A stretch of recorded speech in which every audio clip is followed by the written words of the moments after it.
How's everyone doing? How are you?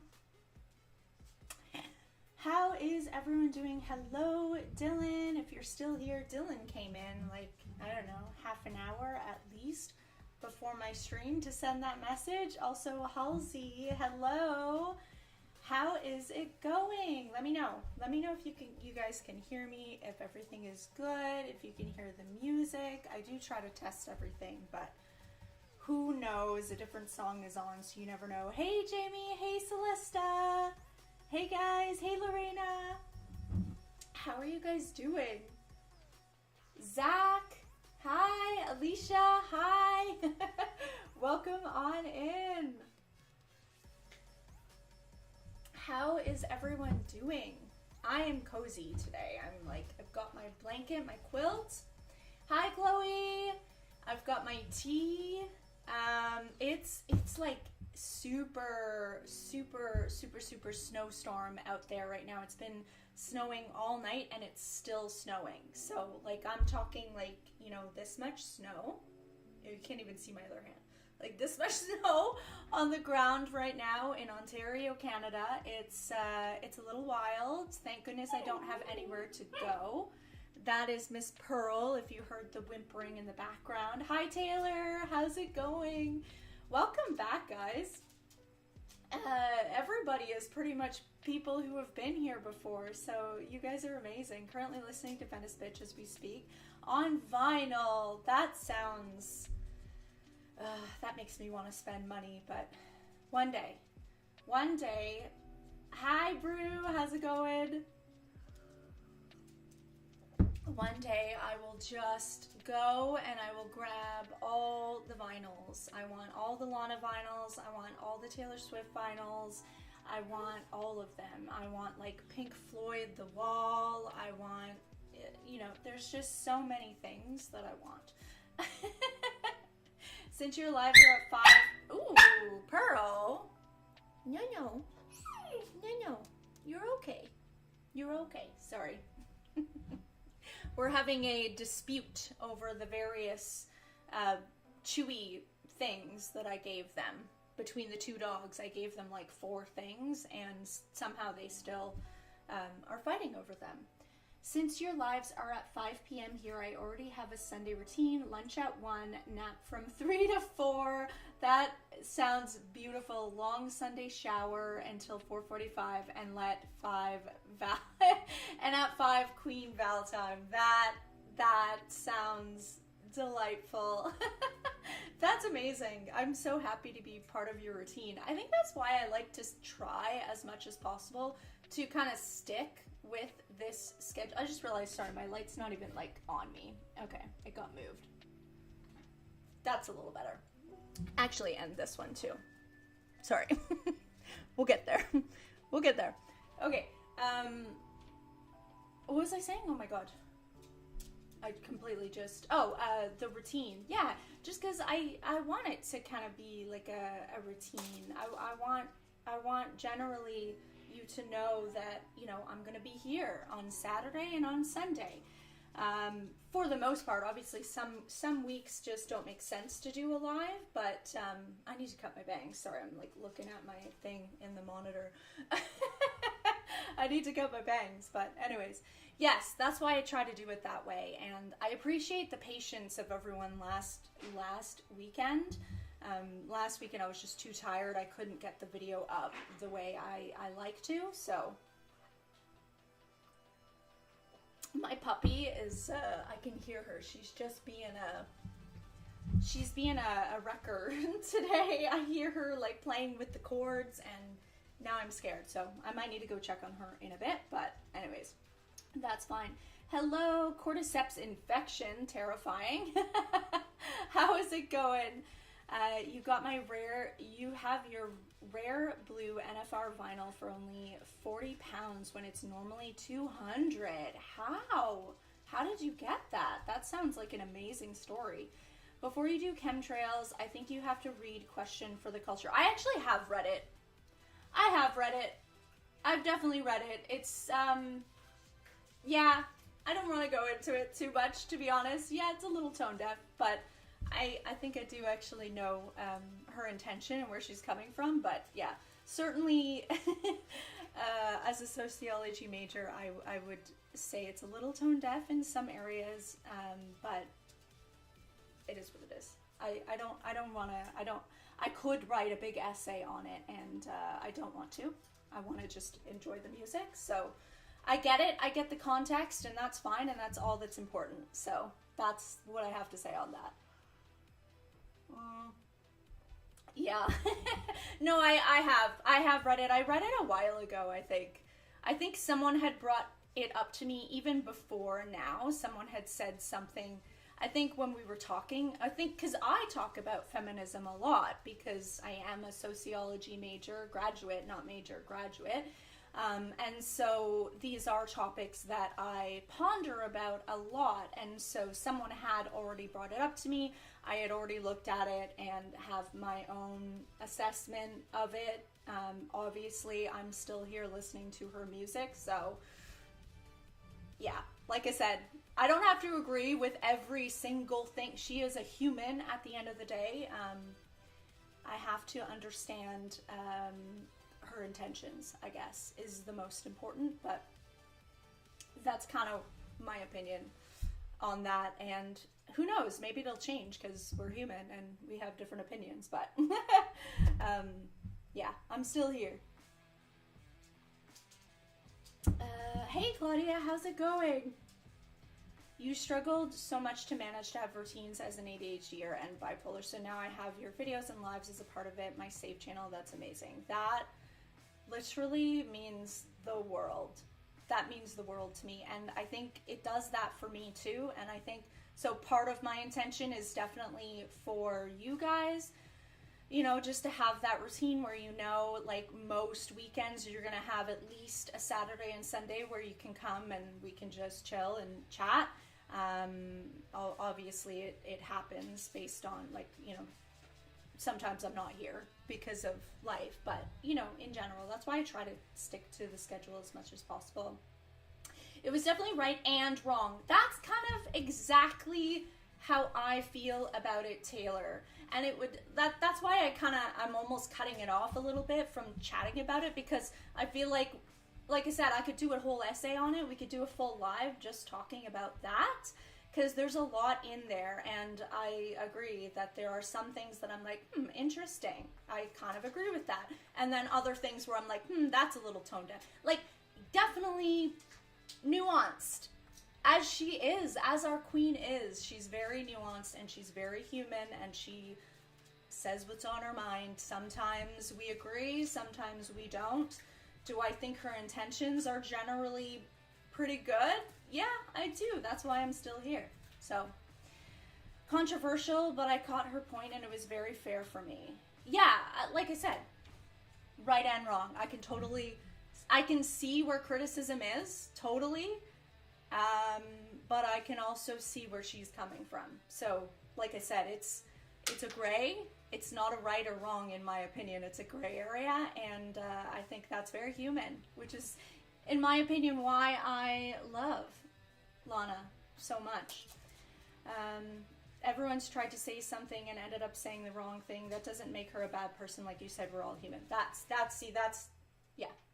And that's why, yeah, I don't know. And has she said anything about it since? I'm curious about that. But yeah, I don't want to get too much into it. But that's what I would be curious about, is if she's talked about it since. I don't know. I think, I don't know if you guys know that stuff that happened with, like, Cynthia Erivo, where she kind of had a really, well, she called it a human moment, where she was really upset, feeling erased when someone made, like, a fan art about Wicked, and kind of everyone else was like, oh my god, like, that's, like, going way off board and stuff like that. But then she literally came back and was like, yeah, I mean, I had a human moment that I probably should have just phoned a friend about instead of saying it publicly. And I loved how she responded to that, because sometimes we react. We're human. And I love that she called it a human moment, because that's what it was. I mean, it doesn't take away from the fact that she felt erased in that moment. But then she kind of, you know, woke up the next morning and maybe reconsidered her opinion on that and was like, oh, maybe I should have just talked to a friend about that, because maybe she didn't mean it to be this big thing.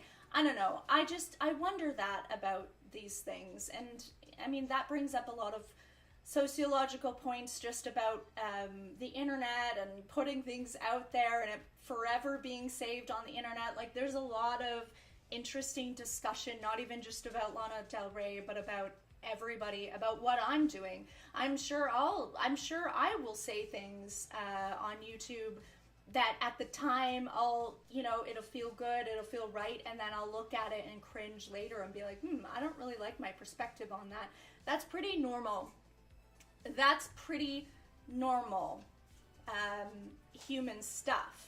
I'm not saying that we shouldn't call certain things out, that we shouldn't have discussions about certain things when people do, Yahtzee salutes. Like, we don't need to excuse that. That's not what I'm saying. But, yeah, I don't know. It's nuanced. It's gray, especially hers. In her case, it's a little gray. Where is my mouse? I don't know what oh, here it is. Sorry. I need to go back a little bit. You were totally against Lana's point, but things happen and people make mistakes, and I'm a fan of many celebrities that made a lot of worse mistakes. Yeah, there are things that I do not agree with. That's kind of what I'm saying. But yeah, there are other things where I'm like, it's nuanced. Like I said, we could literally talk about it forever.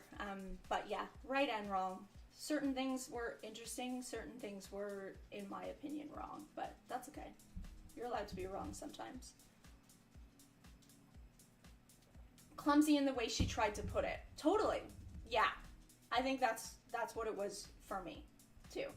I think I have an idea of what she was trying to say, but it did come off very tone deaf, in my opinion. But she got a lot of hate at that time, including people body shaming her. It kind of reflected in Blue Bannisters. Interesting. She said something about it. You'll find out later. Okay, so you guys won't, you'll let me, if it's in an interview or something like that, we can do that together. That's totally fine. I'm from a country that has a population that people say worse things daily, especially my family, so I guess I'm more open to celebrities being so, gotcha. Yeah. There is a lot of, I don't know, it's interesting. Like I said, I don't think we should be it's a, oh, now you're getting me into my sociological space, because there's a lot of criticism for me, like, that I could make on, like, tone policing in general. I think sometimes we go a little far, but also, I don't want you to think, I don't know, I also think that we shouldn't be tolerant of intolerance either. So if we're talking about, like, straight out hate speech, racism, misogyny, all those awful things, do I think that we should, maybe talk about it and be like, that's a shitty thing to say? Yeah, I do think that. But sometimes people that are more in a gray area get swept up into, I don't know. It's about having a conversation without attacking, and I think a lot of people have a hard time with that, but also some things should be attacked. Like Yahtzees.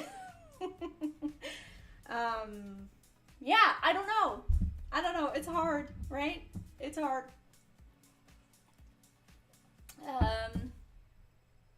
Sorry, it's making me think of, like, that's why I keep bringing other things into it, because it's making me think of just real world things that are happening right now that I'm observing and seeing.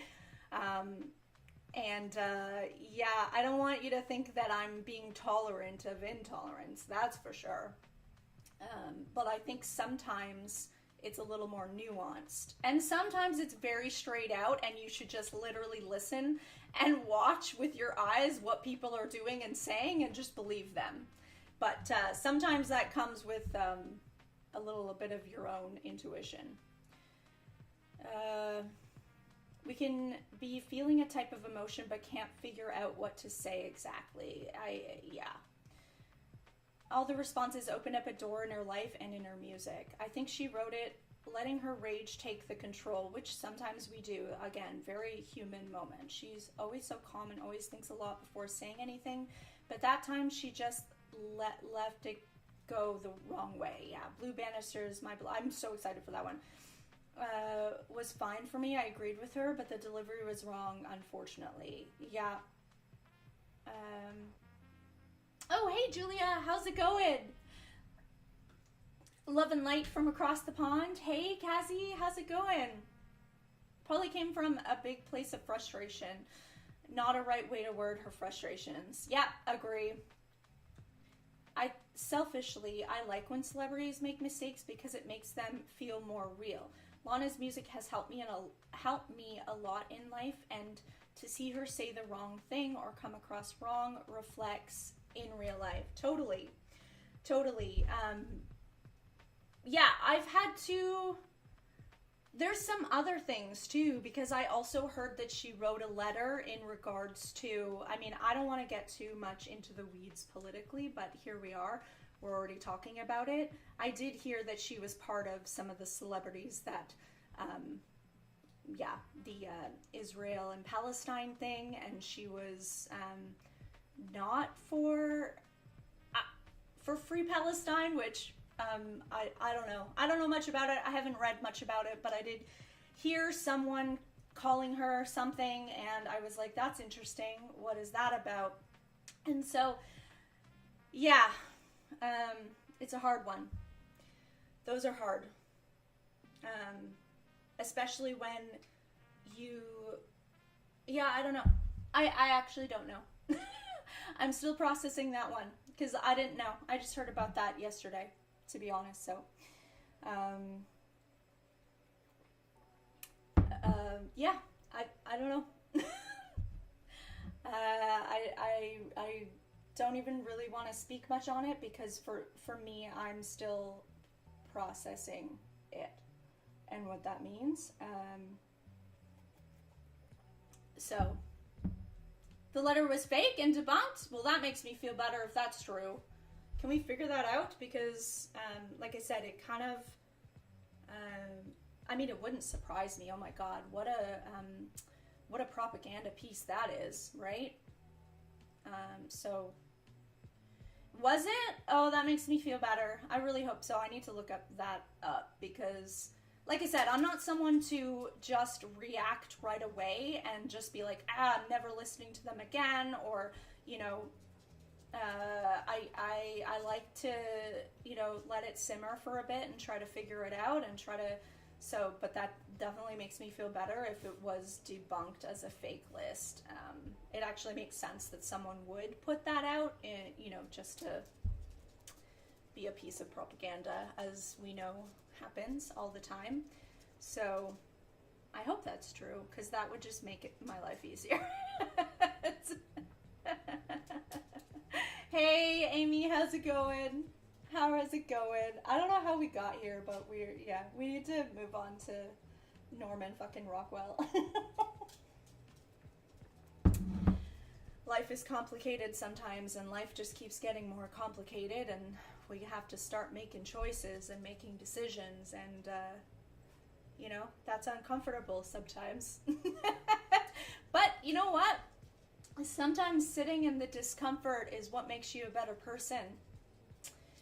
It makes you figure out really who you are and what you stand for. And so, as uncomfortable as it is to even talk about, even though I'm not really being really explicit about what I'm saying, it's still uncomfortable to talk about for me, at least for me, on the internet, because I don't know what it is, but I don't want to be an adult either. I don't want to be an adult. I want everything to just be rainbows and butterflies and everyone just love each other, and that's what I want, but that's not reality, so, you know? Because I'm 34, so, I'm 38, so, and I'm feeling like that. Like, I just want to go back to simpler times, you know? Yeah. Life sucks sometimes. Life is also beautiful sometimes. Oh man, that's why you have to, like, these beautiful dogs, this way. These beautiful dogs in the back that are just so sweet and loving and just have souls like I've never met in my life before. Like, how can I be upset when those souls love me so much? Hi, Jenny. You never come up here, Jenny. You want to say hi? I think Jenny felt that I needed some to calm my nervous system a bit. Hi. This is Jenny. She's usually the one that just literally sits quiet. Hello, I know. She's the one that just sits quiet in the little dog bed usually. Pearl is the one that I usually have on my lap because she's the sweet but annoying one. The most conflicted I felt about Lana was when I discovered what post her now husband was in just a few years ago, I believe, in Change, but those were some very awful posts. Oh God, I don't know anything about that. Her husband said something problematic. Ooh. That's interesting. Life is beautiful, but you don't have a clue. Yeah. Yep. Exactly. We have 2 dogs, and they are our daughters. We don't want more than this to have our family complete. Totally. It's crazy because I'm 17, and you're told constantly you're an adult, but why can't we enjoy the freedom we get? Oh my God, Taylor, yeah. I can't imagine. At 17, and I don't mean this condescendingly, but no, you're not really an adult. You're not. And I mean that with love. I mean that, like, you've got so much ahead of you in your life. And I hate that, oh my God, here we go again. It all comes down, I'm sorry, it all comes down to capitalism. I know, I go on and on. Because it does, it all comes down, right? Because we need people, capitalism, the system, it needs people to work. And so, you know, it needs 17-year-olds to be told that they're adults and that they have to do all these things because it needs a workforce. It's as simple as that. Where I think at 17, you should just be like, you know, yeah, enjoying life, enjoying freedom, enjoying figuring out who the fuck you are, what your life's purpose is. But I mean, again, I'm talking about my ideal world of rainbows and butterflies where everyone just loves each other. But that's a fantasy, unfortunately. And it sucks. But here we are. And we do the best we can. We just keep dancing, right? Oh! He made transphobic comments. Oh. For the art and music. Ooh. Interesting. That's really interesting. That sucks. It's so weird because I could never see her saying anything like that, so it's so strange to picture her with someone that would. It's really strange. Pro-Trump, oh my God. And she was so against that. Oh God. It's so weird. So weird. And really teach them actual adulthood lessons like bills, just, yeah, totally.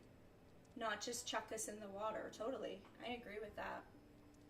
We've lost a sense of community overall, I think, in general. I mean, some societies have more than others, but I still think even like just with globalization, in general, there's a lack of community across the board. And things like that, like helping out like that. helping out your, teens go from teens to adulthood. It does. It feels like you're just chucking them in water instead of like, having people that have experienced life like really take them under their wing and stuff. It's just, it doesn't happen. Hi Burley. Are you jealous? You're so jealous. You don't really know how long ago that was and really nothing else about him, so I can't really get into that. I know Lana was always very against that, so really hope something changed within, like with him. I mean, I like to think that people can change. I mean, if they want to. I don't think we can change other people, but I do believe that people can be reformed and change their opinion, and I do believe that, but again, it's like, Pearl, what are you yelling at me for? No, what are you yelling at me for? What are you yelling at me for? And she's upset that I took her Jenny away from her. She likes to bug Jenny, and I took her away from her. Hey, we're trying to do something. We're trying to do something here, honey. Stop it. No. I said no. Burl. I don't know if you guys hear her. She's literally talking to me. Burl! Oh God, for meeting fans and things. However, I don't know how true that is, but considering his past, I wouldn't be surprised. Oh God, I hope not. Just for her sake, I hope not. Hey, Fruity Bobs, how's it going? The day after I turned 18 and it wasn't correct, I was still a girl and didn't know anything about the world. I'm happy I made it to be where I am. Yeah, I was out on my own pretty early on too.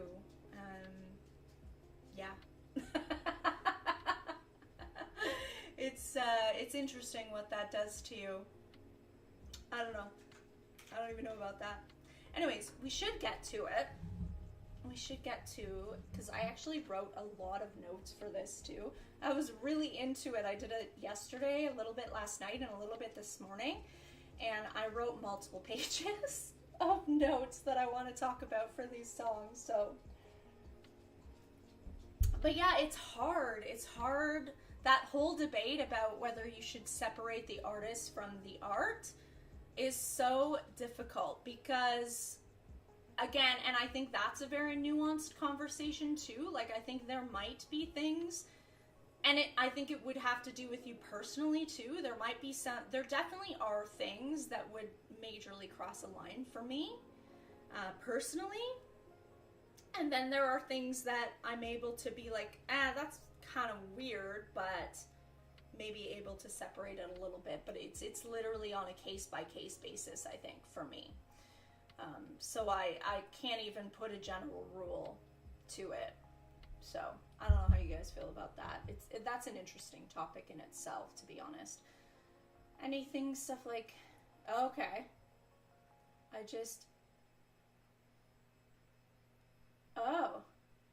Changed his opinion. I hope so, because being a fan that's gay, it was hurtful to see the comments. Yeah, well, and especially in today's world, right?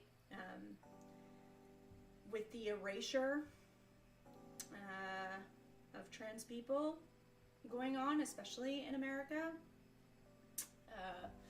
But as we know, America sometimes, I know, like, especially with Canada, a lot of things are behind from America, but Canada kind of follows a similar trend sometimes, not always. I really hope we draw the line on the sand here this time, but I don't know.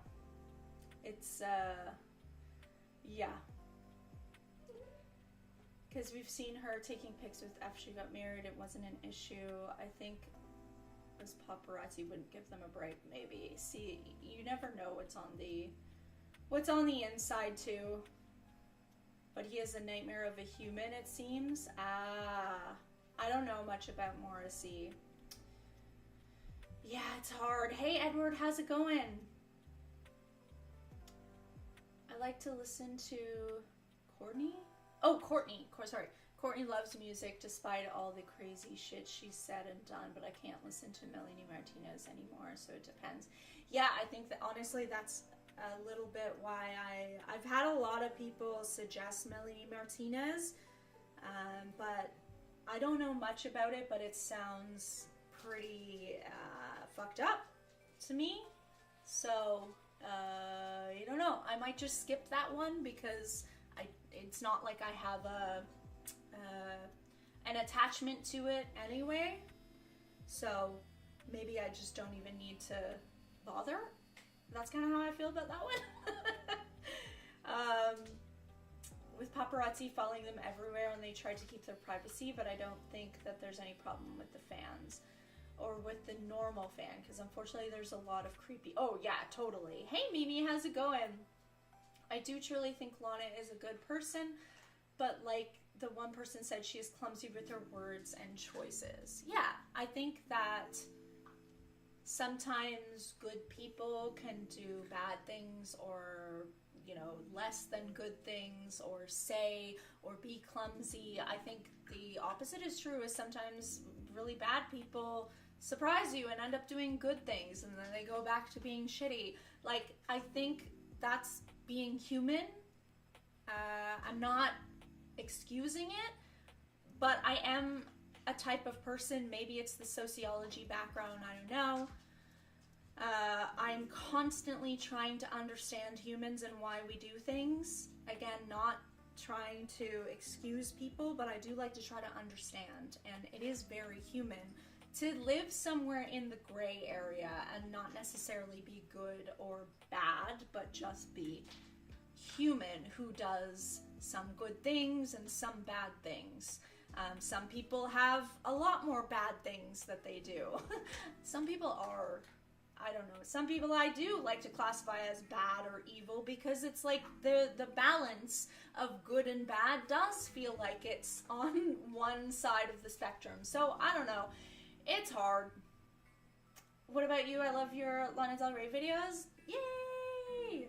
I'm doing good. We're having an interesting conversation, but we are going to get back into the tier rankings soon, because I do, like I said, I have a lot of notes and we've got a lot to cover today, so we do have to do that. Felony Martinez, oh my god. Yeah. Hi Val, sorry I'm late. I want to sleep at 9 a.m. and only just woke up. Oh my god. No worries. No worries. It sounds like your body needed some sleep. Have you ever thought about also posting TV shows and movie? I have thought about it, actually. I have thought about it. I wanted to do a Buffy series for a while, but it's whatever feels good at the time. And right now, I'm really into music. So, but yeah, I'm super open. Like, I'm not the kind of person that's like, I'm only in this niche, or, you know, I'm only going to post this type of music. If you notice, like, I know a lot of the people that watch my Lana Del, I mean, there's definitely crossover, but I know there's also, you know, a lot of you that maybe don't listen to things like maybe Sabrina Carpenter or Taylor Swift, but like, I still post reactions for those because I want to do them. So it's kind of like, I'm not afraid to go outside a specific niche. I'm literally just, I'm doing me, and you can take the things that resonate with you. You can not do the things that don't resonate with you. Like, you know, that's kind of how I'm, which maybe isn't the best marketing decision, but I don't care. Similar, I guess, to Lana. I guess I have a similar spirit. I'm not trying to say I'm as cool as her, because I'm not. Don't worry. But I think that's what I resonate about her, is that if she played the game more, could she be, I mean, she's pretty fucking famous, to be honest, but could she be more? Could she have more like any Grammys? Would she have like these things that some artists put more emphasis on? Yes, she could do that, but I don't think she wants to live her life that way. I think she just wants to be herself and write music and perform music, and that's it. You know? You take it or leave it.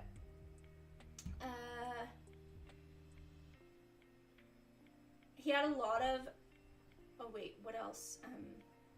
What else did I miss? I feel like that's where believing that only worth living if someone is loving you leads you. No, she did. Totally. Yeah. Yep. Totally. But I guess it's been so many years since he was stating them so publicly that I'm so detached that I can listen to the music without guilt. That makes sense. Yep. I understand that. I mean, to be honest, I'm just ignorant to it. I have no idea what he said, so if I listened to it, I would literally just be judging the music. There wouldn't be any backstory for me, so I don't know what that says about me, or maybe it doesn't say anything. I don't know. I do think that she has good intentions, but just wears heart-shaped sunglasses and thinks nothing is wrong. Yeah, I agree with that. I do agree with that, and I've done it too, so... observation, not judgment, I think, for me. She's just, I do find her an interesting human being. Hi, Jenny. My Jenny is just staring at me. I don't know if you guys can see that. Hi. She has so much love in her eyes. Oh my god, dogs are perfect. They're literally perfect. No, that's not what we're saying, Mimi. Sorry, you kind of got in the midst of a conversation. No, that's not what we're saying at all. Someone brought up the question for the culture thing, and then so we were just talking about certain things and certain aspects that have been brought up, but no, we're certainly not saying that at all. Making a list of all Lana non-album oh, that's perfect. Yes, because I'm gonna need that. I need that list. I need that list. It's so funny, an Azalea band. No, not really. No, I haven't. Maybe I should look into that. I don't know. I'm gonna be honest, guys. I don't know if you noticed, but a lot of times when I'm listening to Lana's music, yes, I try, it does give you a glimpse of her as a human being, but I almost try to detach myself from her a little bit. I don't know if you guys notice that, but it's just the way I kind of do it for all music. I'm not super, I mean, you guys tell me about some of the drama and these things that go on, but my overall, the way I like to listen to the music is actually just to see how it resonates with me. So I listen to the words, I listen to the way it's being sung, and what comes up for me emotionally. So yeah, of course you start trying to talk about, I wonder if this is where they were coming from. But to be honest, I don't know if this is gonna sound cold or not, but I don't care that much about about everything that goes on behind the scenes. It is interesting. That's why I do the interviews and stuff like that, because I do find that she is quite an interesting person, but it's not really why I'm on the journey. The journey is more about specifically the music. So, I don't know. We were just discussing, Mimi, people make mistakes and we can criticize them, but we can still support and love them, depends on situations. Yeah, I mean, kind of how we do, hopefully, like with the people in our lives who we love, like things go up and down, and we forgive people for things, and we criticize people for things, but we still love them. Exactly. You said it perfect. Marina reaction would be great. Okay, so Marina is one that I'm kind of on board for. Not kind of. I am. I just don't know when it'll be, because I've got like a freaking lineup of 1 million people. But my tier 2 Patreon people, there's, I can't remember who it is, but there's someone that keeps suggesting Marina, so I've listened to like maybe 2 or 3 songs by now, and every single one is super intriguing to me. They're very interesting. So I think I'm gonna really like Marina. So that is in the future for sure. She dreamed big, but when she saw the dark side of it, oh. I don't know what we're barking about. What are we barking about? All the things she'd have to go through to be that big, she just decided to live her life simpler and enjoy life. And that's, yeah. But you watch Lana interviews, I thought you were interested about her. That doesn't make sense to me. Well, you know what? Some things are nuanced, Mimi. I'm just trying to express to you that I how I like to enjoy the music, and it doesn't have to make sense to you, to be honest. It doesn't, and maybe it is a little bit contradictory. Maybe I am a walking juxtaposition, and I'm okay with that. So that's what it is. I just don't get obsessed about it. Like, I guess what I'm trying to say is I'm happy to be on this journey with you guys, because I'm doing it because of this journey, sharing it with you guys, trying to enjoy it and find joy in music with you guys. If I was doing this by myself, if I'm being honest, I would probably only listen to the music and not really care too much about the interviews, about all the backstories. I would probably just listen to the music and enjoy the music. It's kind of what I do with Taylor Swift, except with Taylor Swift, she's so freaking famous that I'm shoved backstory in my face all the time by the media, by Taylor Swift creators, and so it's kind of forced on me, but I don't really go seeking it out. So I don't know what that means. Maybe it doesn't make sense. I don't make sense. I don't. As a human being, I don't make sense, and I accept that. To be honest. And Adele is a must. I've gotten a few comments about that too. I think I can get personally attached to some celebrities, and that's when I'm really biased, but there are multiple artists I know nothing about, just love their art, like Bon Iver. Yeah, I don't know anything about him either, but I like his stuff too. Sometimes it's interesting the backstories, because Lana is the queen of portrait in her music, specifically moments of her life and how it made her feel. And I get that too. That's why I do. Like, when you guys let me know about certain specific situations and stuff, it's not that I'm like, no, I don't want to hear it. Because then I mean, you guys see me, then I get really interested, and it sounds really interesting, and I want to look into it even more. But I don't think it comes out of I think it more comes out of how interested I am in humans in general, in the human experience. Like I said, I'm a sociology graduate and a sociocultural anthropology graduate, so studying and observing humans is a special interest of mine. So of course I'm interested, but I'm just, I don't know. It's, I don't know, it's hard to explain. It's hard to explain for me, because I am interested, but I'm also not. If that makes sense. I don't know. I'm interested if it's brought to me. I'm not really interested in feeling like I have to really dig too much into it, because when I consume art, I personally like to just consume the art without much background to it. That's just how I like to do it. Anyways, as a casual fan, I know almost all Taylor's dating history just because I've been mutuals with so many Swifties. I've seen speculations about multiple songs, and I kind of remember, it's kind of woven into the fabric of our society now, isn't it? Which is very interesting. I love that take. Your perspectives and interpretations on how the music impacts you is the joy of your action. Aw. Like, I don't listen to Taylor at all, and I know so much. Yeah, exactly. My dream was to study anthropology.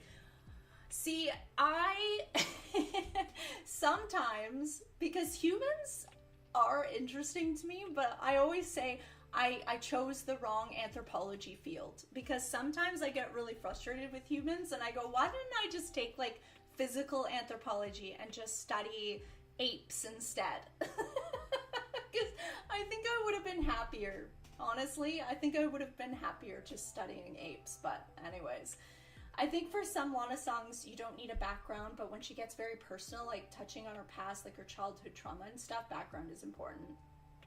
Totally. I think I don't know, we'll have to see. We'll have to see if my opinion changes on that, because I think that you can just listen to music and get what you get out of it and not get what you don't need to get out of it. So, for example, if someone has shared a similar trauma, I think without knowing the backstory, they would probably listen to her song and just know what she was talking about. And I think in that way, maybe the song is made for that person, and maybe someone else who doesn't share the same trauma might not get the same thing out of it, and I actually think that's okay. But I have a weird opinion on art, maybe. I don't know. That's not what I said, Mimi. Please don't twist my words. That's not what I said. I actually care about all humans. So, I do care about Lana. I don't care about Lana specifically. I think, here's the thing. I have a weird relationship with celebrities. I see them as humans. I don't see them as, I try not to put them on pedestals because I see them as humans. I don't see them as gods, or the way a lot of people see celebrities. Do I think she's a fucking amazing artist and a fucking amazing singer? Yes, that is why I care about Lana, and I think she's a good person. I do. I think she really cares about the world, and I think she has a good heart. But I don't, she's still a human. I mean, I would feel similar to about maybe people that aren't celebrities, that are just in my life, that I think are just as amazing. That's kind of how I feel about celebrities. I don't know.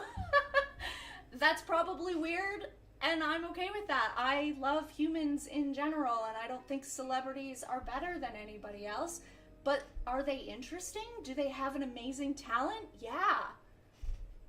That's how I feel about that. Love the first 50 minutes. It's gonna have to go. I'm sorry we didn't even get to the tier ranking. Humans are interesting to me. Alien, totally. And maybe that's it, right? Maybe it's the autism coming in a bit. Because I'm not a normal human. I'm not a neurotypical. So I do find observing neurotypicals interesting to me. Because my brain works differently, and that's okay.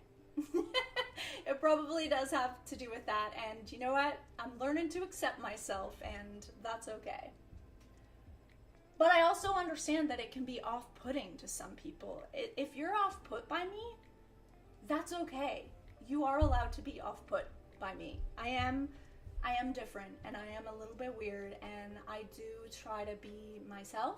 And I understand that not everybody is gonna like that. So you're okay if you don't like me, if you're off put by me. You don't have to be here. And I mean that. I actually mean that with love. I don't mean that in a mean way. I just mean you don't have to be here. And it's okay if I'm not your person. I'm looking for my people. I'm looking for my community, the people that resonate. We resonate together. That's what I'm looking for. So I listened to my first Adele album today after a suggestion from chat, and it was honestly the first album I listened to in one sitting. It was amazingly written. I probably do. I'm so I'm so overwhelmed with the suggestions, to be honest. But yes, I probably need to do Adele as well. You listened to many of her interviews and followed her on social, but not following every single one, so I miss out on many of the details. Yeah. Ocean Boulevard is full of childhood trauma, and it's probably her most real and vulnerable album, in my opinion. Aw, that's gonna be, I think I'm going to enjoy that, to be honest. Adele is really great. Which one did you listen to? Oh yeah, I would like to know which one it was. But I see Lana like this because her music saved me, and I love her personality. Her interviews are comfort to me too, but I actually don't care about celebrity as a person except Lana, because and that's totally fine. I hope it's not coming off like I'm judging people who do think differently to me about celebrities, because I'm not. I'm just sharing with you kind of my connection to celebrities. and it's the same thing for every artist. It's like, and I feel like Lana, and I talk about it, like once we get to the actual friggin' tier listing, we will. I talk a lot about like what her music has done for me. She has really helped me through a lot, even in the short period of time that I've listened to her stuff. So I have a deep connection with her as well, but I don't know. There's also people in my real life that have done that for me as well. So I'm weird about putting people on these big pedestals. And that's not me saying that she's not amazing, because I think she's fucking amazing. That's literally why I'm putting so much time into her stuff. I think she's a phenomenal artist and person, but I do think she's human. She's ultimately human, which isn't a bad thing. We're all human. That's not a bad thing. That's actually why I love her so much, because she comes off as a real human to me. Like, I feel like I could have a chat with her as a human being, not as a fan to a celebrity, but like a human to a human. I think she would be open to that, and that's what I like about her. Oh my god, sorry, I'm getting off on tangents here. I don't get why people disregard them when someone isn't. Yeah, totally. Hey Dylan, you're late but you're here. Oh my god, we've had an interesting discussion the last hour. It's been very up and down, and it's been very intense. But I'm glad you're here, because oh, thank you. I try. I mean, we all have masks sometimes. I do try my best, though, to unmask as much as possible. It's hard, though, because I also know how to... for example, if you went back and looked at some of my Sims content that's still on my channel, by the way, because I'm not going to erase myself, right? If I've grown, it's like I still love that version of myself. I still love her and accept her, but, you know, I've grown. If you watch some of that stuff, you can see it's, like, very heavily masked. I'm not really being my authentic self. Obviously, there's parts that are coming out, but you can see there's a performance in some of that content. And I feel like I've gone beyond that now. Hopefully, I'm trying my best. It's hard.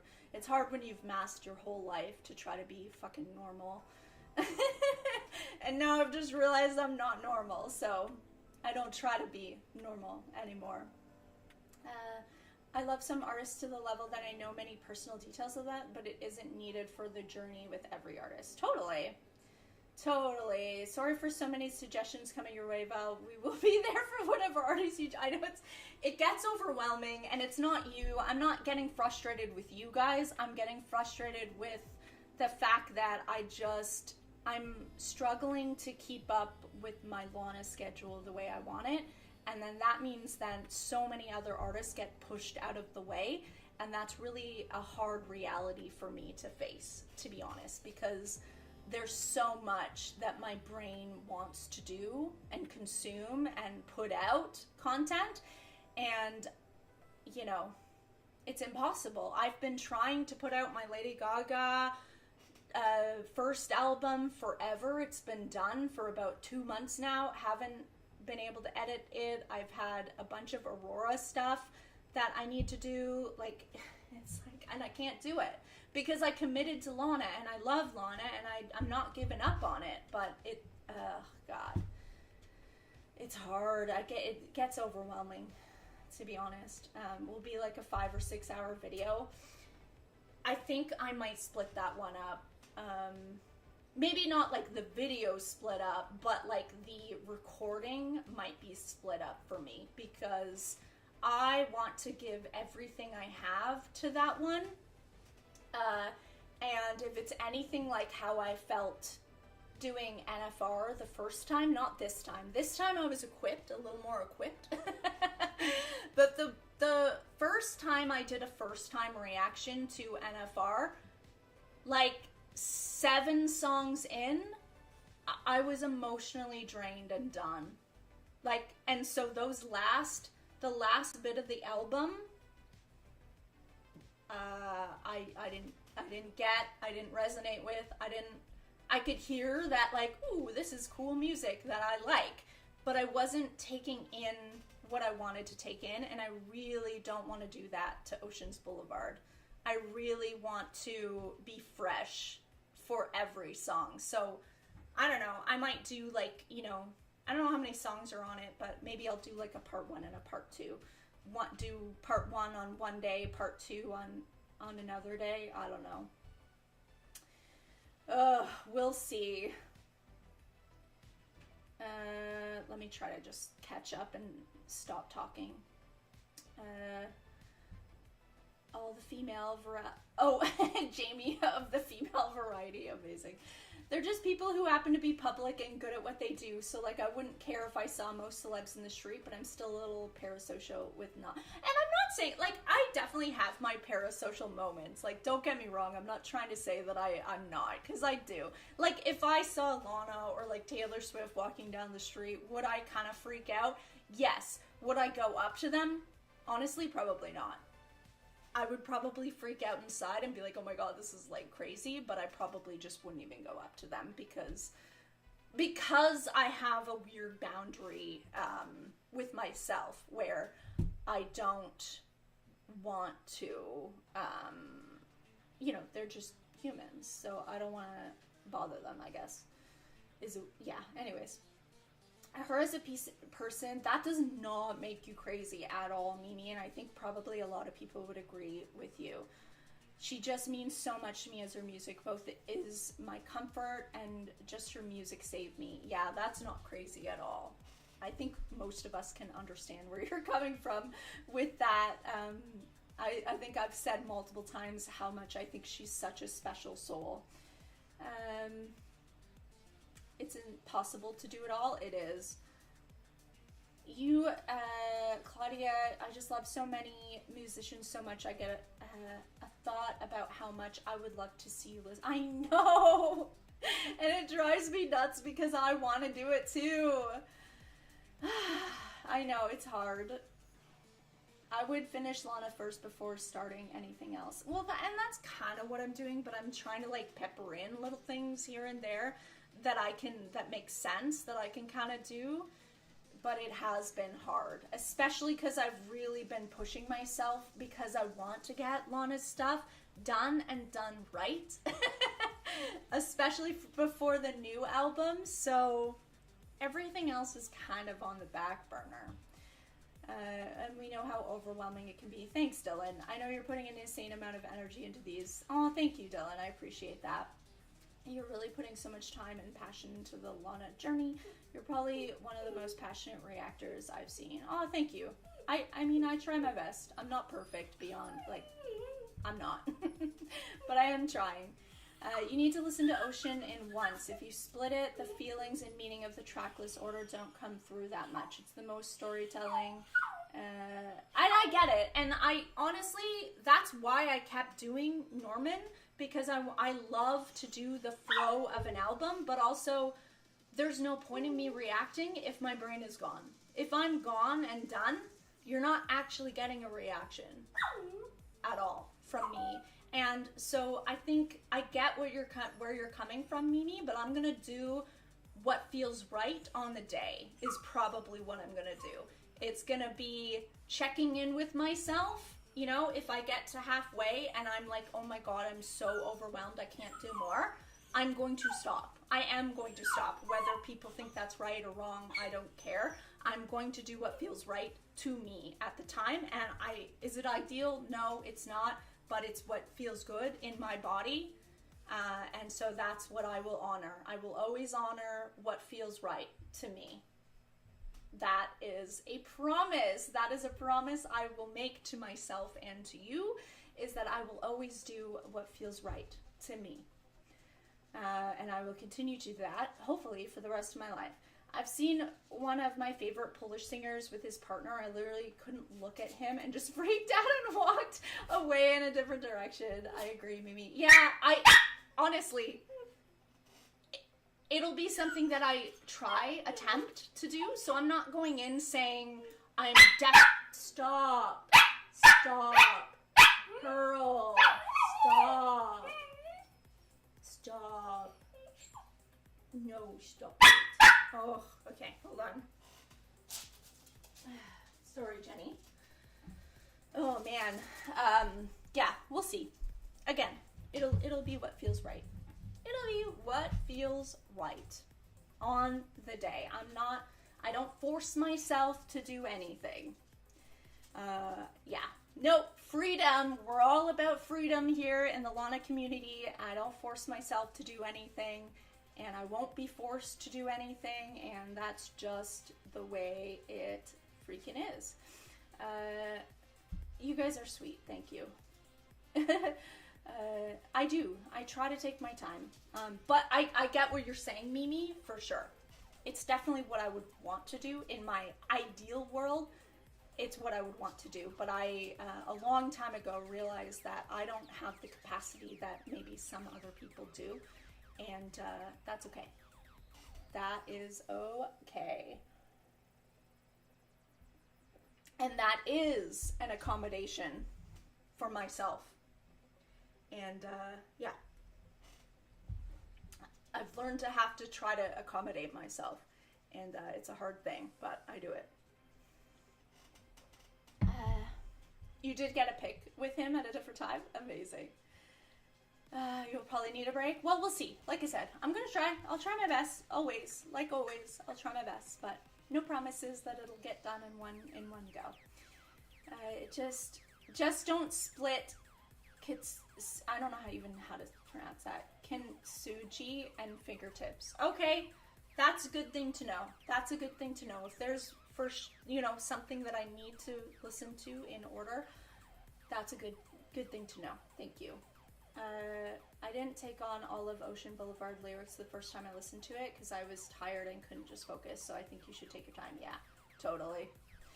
We love you, Pearl and Jenny! We do, but sometimes they're annoying! I had to take a break because it was simply too much to handle. Yeah, again, I'll try my best, but you guys know me too. You guys have been here forever, for 4 months, or 5 months, whatever it is. You know how emotionally invested I get, and I want to. That's literally, I think that's, one of my positive things is how emotionally connected I am with things, and I want to share that with you guys. And if I'm just emotionally done and dead, then there's no point in watching me just sit there like a zombie. Because that's how I will be. That's how I will feel. Then I'll regret the reaction. I'll hate it. I'll not want to post it. Like, I'm telling you. I'm telling you. I know myself, and I want to do this the way that makes sense. So, you can consider taking some breaks during Ocean because the album itself will take you through some ups and downs. Obviously, only if you consider you can do it. Yeah, I'm gonna, that is good to know, like what Julia said, if there's like specific songs that really like go well together. Like, for example, if it's something like how, in Lust for Life, the last 3 tracks, it's like perfect to listen to those 3 in a row, so I get it. Like, if there are certain little things like that you guys want to give me heads up about, I will definitely keep that in mind, for sure. Not sure if you realize this, but you just following your own journey and intuition in the moment is actually... I'm gonna cry.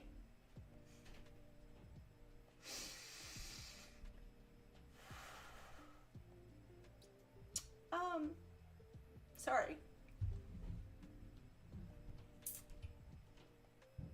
That means...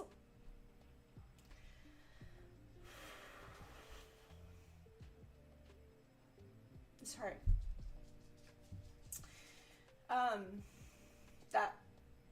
That means a lot, Janie. I'm trying. I really am. I'm trying to do me, and that's a really big part of this path that I'm on. It's also why I love Lana so much, because I'm really inspired by that. I feel like I feel like she's been doing that longer than I've been doing that. And I'm not judging my own journey. It's just like I have my own things, and especially with my neurodivergence and stuff like that. So I'm not judging my journey. But I do think it's something that I admire in her because she's been doing it longer than I've been doing it. I'm a baby on this journey of trying to be myself and be authentic. If you, like I said, you could literally just look back in my freaking YouTube channel from 2020 and it's like a different human, because it's not really me. Of course, there's parts of me, of course. I'm not like consciously really putting on a show, but I can see it because I know who I am inside, and I know there's like a performance there, and I don't, it's weird for me to look back and see, because I know that there's a little bit of a performance there. And like I said, it's not conscious. I know like back in 2020, I'm not like sitting down like, I'm going to be this person. You know, that's not how it works. But thank you, Jamie. That, I can't even express in words how much that means to me. And that really feels like, not to get all like weird and grand scale or anything, but sometimes it feels like, I feel like we'll get into it. We're going to get into it. It's a really good segue actually for starting what we're actually here to do. But I talk a little bit about Lana being a mirror, and I feel like that's part of my life purpose. I think it's always been my life purpose, is I'm a mirror. And I'll explain more about that as we get into it. But I do think I'm also a mirror. And that means that people get triggered by me, so they hate me and they don't like me, and or they're like off put by me. Because sometimes when you look at a mirror, you don't always like what you see. And I do think I project a mirror to people. I think that's part of my life's purpose. And I think that's why I was attracted to wanting to be an actor, wanting to be, a singer and a dancer in my early life, because I think that's my life's purpose. It's a hard purpose though, because, it's worse for Lana, we'll say that, because she's so famous that she gets the brunt of the positive and negative energy towards her, right? Mine's on such a smaller scale, and it's still difficult to deal with. So I love you guys too. Thank you. And fingertips behind each other is the most important part of a Okay, got it. I should write that down, but I think it's burned into my brain because we've talked about this for so long now. I think I will remember that. Also, those are two of the tracks, if I'm being honest with you, that I'm most excited about listening to. So I don't think I would stop between them anyway. So there have been several people who have said they needed a break while just listening alone, let alone putting the effort into expressing yourself and making a review. That's the thing. I don't want to force myself to do anything, because like I said, then you'll just get a zombie. That's not why you guys come to my reactions, I don't think. I think you come to my reactions because I'm open-hearted and I give everything I can into the reaction. So if I'm at a point where if I'm really looking... Oh, sorry, Jenny. I'm sorry, sweetie. I think I scared her. I moved my chair and I think it pushed her. I'm sorry, sweetie. I'm sorry, you just wanted to be close to me. Sorry, baby. Well said, Jamie Female. You guys are awesome. I appreciate you being you. It's really meaningful how open you are about your thoughts, struggles, and your journey with yourself. Oh my God, it's hard, and I appreciate that you guys that you care, really. Totally split it, but the album as a whole is a complete concept that is great when you think about the whole concept, which means a lot too. Yeah, it might.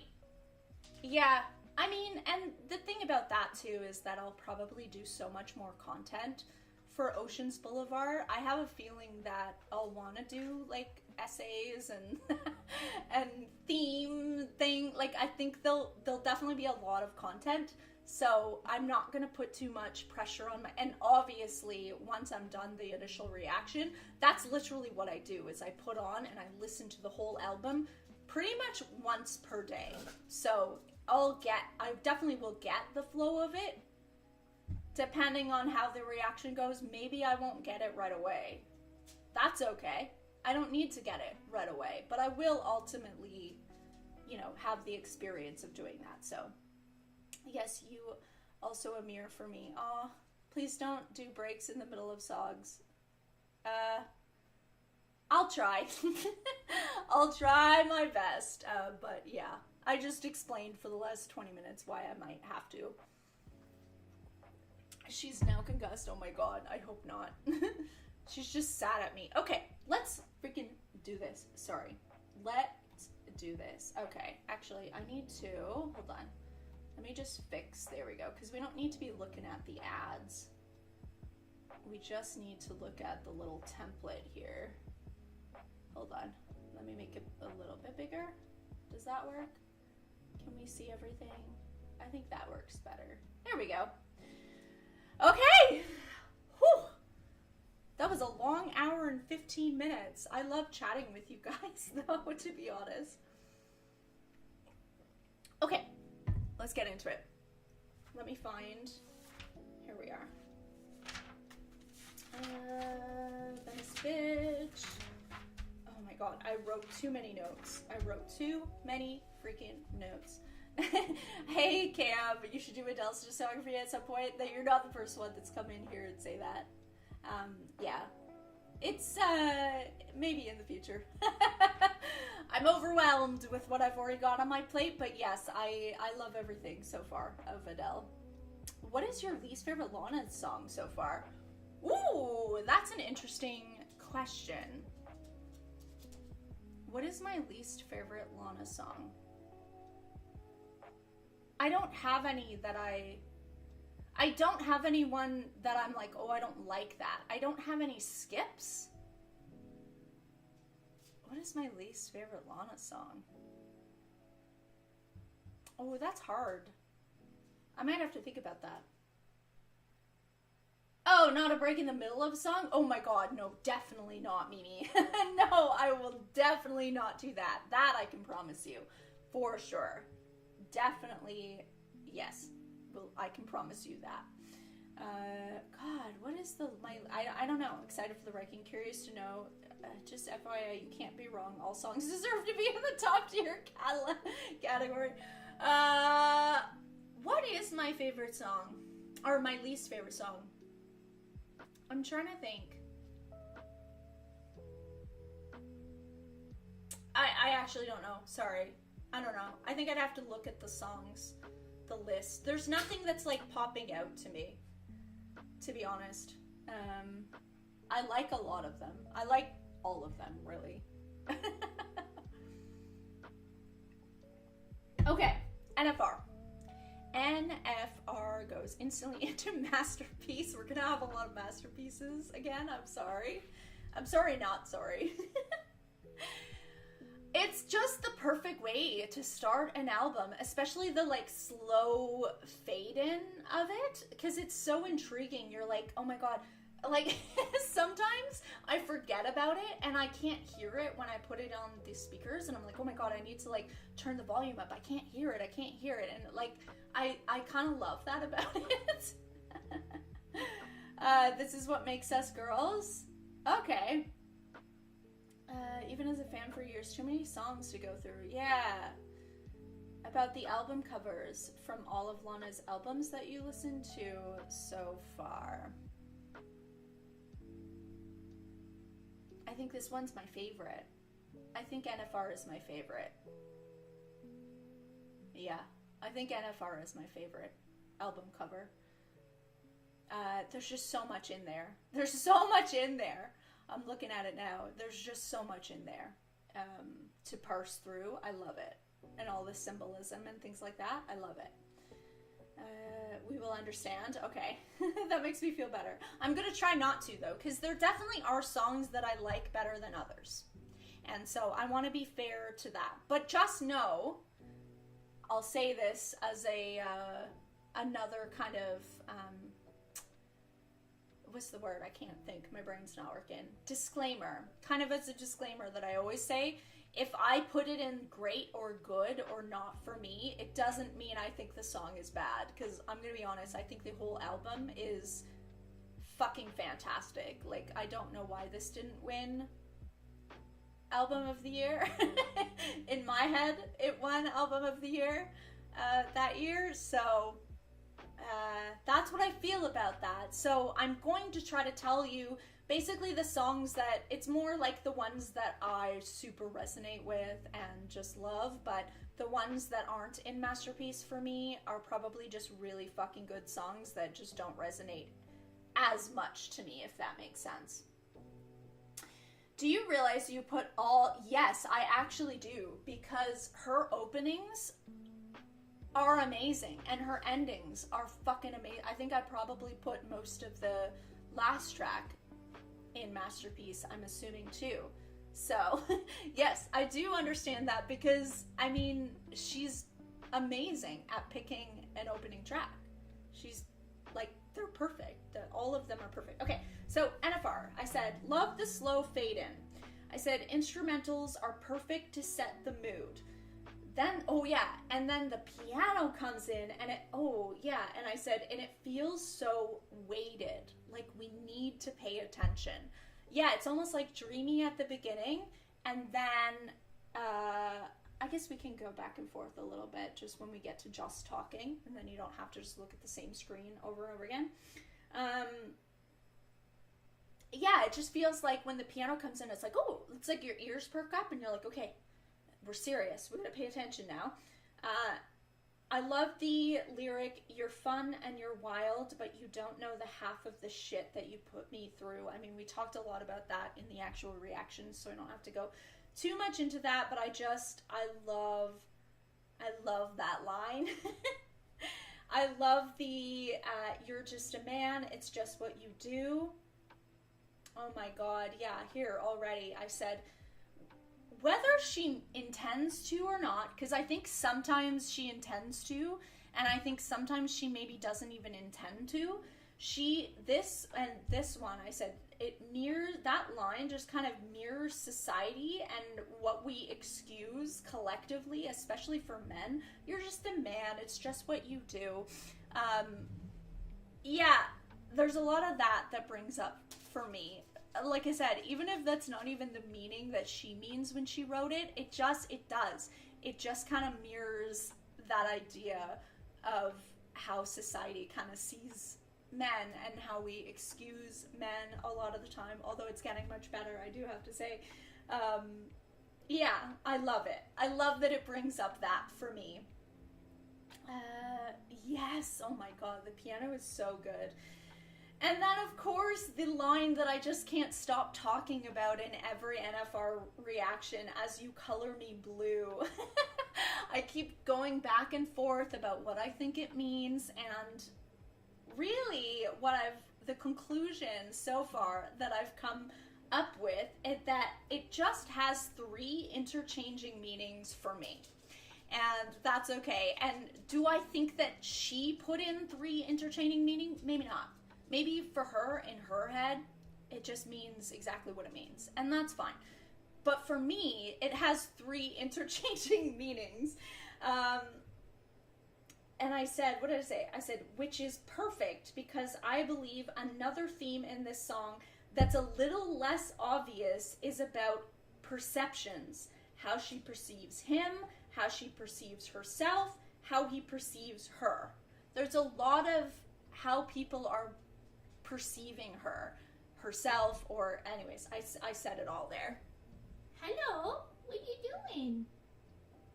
My doggies are getting restless. I love the soft build-up. It brings you in the... Yes, that's exactly how I feel about it, Mimi. Oh my God, I could not agree more with that sentiment. Yeah, oh my God, I didn't even write down what the 3 interchanging meanings are. What are they? It's, for me, again, I'm not saying this as fact, this is what it means for me. You color me blue, like you're making me sad. You color me blue, right? You color me blue, you bring life into me, so you're making me happy, you color me blue, and also you color me blue like you're painting me as a sad girl when I'm not. The way he perceives her. Sadness and violence, whatever physically or emotionally, it's up to the listener for me. Yeah, I think it means that a lot, but she uses blue in such a positive way as well. So I think that's why I see it so many different ways. But anyways. And then I said, as the second verse, what did I say? The lyric, you talk to the walls when the party gets bored of you, but I don't get bored, I just see it through. Why wait for the best when I could have you? And I said, for some reason, ooh, tea. The way she uses blue looks like it's sadness, but at the same time, NFR is the first song. Yes, and that's what it is, right? Chloe, that's exactly what how my brain is working. I'm like, it feels like it's sadness. And it is. I think it is. I think it totally is. But I also think there's a play on the fact that, yes, the last song, she was out of the black into the blue. And out of the black into the blue meant blue skies, beauty. And so she's fucking with our mind when she uses blue in this way, which is why, I think it's just interchangeably. And I think it just is also a play, again, I think there's a lot of on her perception of blue. Because maybe when she's in the moment, maybe it feels blue because her mind, she does a lot of gaslighting, it seems, from what I can tell, to herself. Gaslighting herself, that these moments are so beautiful that she's having with him, and then when she takes herself out of the situation, she's like, oh my god, I was just so fucking sad, and he was making me that way. And I think honestly, I think she's playing with that. Maybe I'm wrong about that, maybe it's not that, but in my head, it's a mind fuck, and anyways, doesn't matter. With the bringing color into her life, I guess I never thought about that part. Yeah, it's hard. I do think it's kind of weird. And I do think it's playing with these perceptions. I don't know. That's exactly. I also like about Blue being how he sees her, especially with me. Yes, exactly. Well, and obviously, it's called Norman fucking Rockwell, a painter, right? Of course, right? I think blue has literally a double meaning, like you color me blue in happiness, but also in sadness, because you make me happy now, but I know this will end up and I'll be sad. Exactly. Literally everything that I'm trying to say, Lorena, in a way better, more concise way. Thank you. That is kind of what I'm meaning. I don't know if I'm expressing myself, but exactly what you said, I'm resonating with. Yeah. And I think about it as it means sadness, but it could also be positive, like something in the relationship, there's also sadness, and she sings, yeah, I think it's both, especially in the song. I'm definitely not saying the song is happy, because it's not. It is definitely not. What did I say? Oh, okay, so yeah, that specific line that I just wrote out, about you talk to the walls, when the party gets bored to you, but I don't get bored, I just see it through. Why wait for the best when I could have you? This one really stuck out to me today yesterday when I went through it. It took on a new meaning for me, and now I'm kind of feeling like this line feels like a critique on her own past judgment.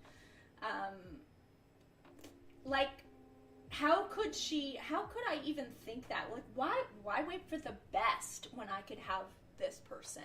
Like, it seems like it's a bit of a critique on herself and on her gaslighting herself. It feels like she's clocking herself a bit there. It's so easy to gaslight yourself thinking this is such a sweet quality.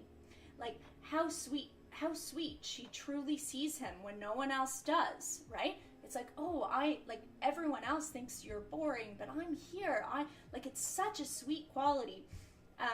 But I said, but she seems to be realizing that this way of thinking goes beyond empathy and into kind of coddling territory, which is hard because that's how I kind of have been in the past too in relationships, where it's like you have so much empathy that you almost forget to have empathy for yourself.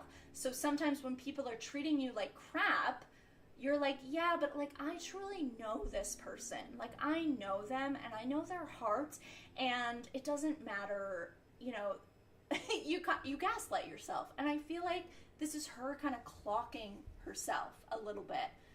Yeah, I think that's what I mean, Mimi. I think that's what I just didn't necessarily get from my first, second, or even third reaction. I think I took it almost too seriously, which, I mean, that's what we do. Sometimes when we're autistic, we take things too literally. So maybe I'm clocking myself here, and that's okay. It is what it is. It took me a while to get it, but I think you're right. I think there's a little sarcasm there, or a little like, she's clocking herself. Like, why did I think this way? I used to have a relationship with lots of ups and downs. The guy was like she describes in NFR, and the song felt like complete opposites depending on the relationship moment. Totally. I can see that. Wait for the best confirms the blue theory. She always knows there'll be happy and sad moments. This relation will not be perfect. Totally. I think why wait for the best when I can have you also could also be her making... Yes, this is exactly what I mean. It's like, yeah. And that's what I mean by...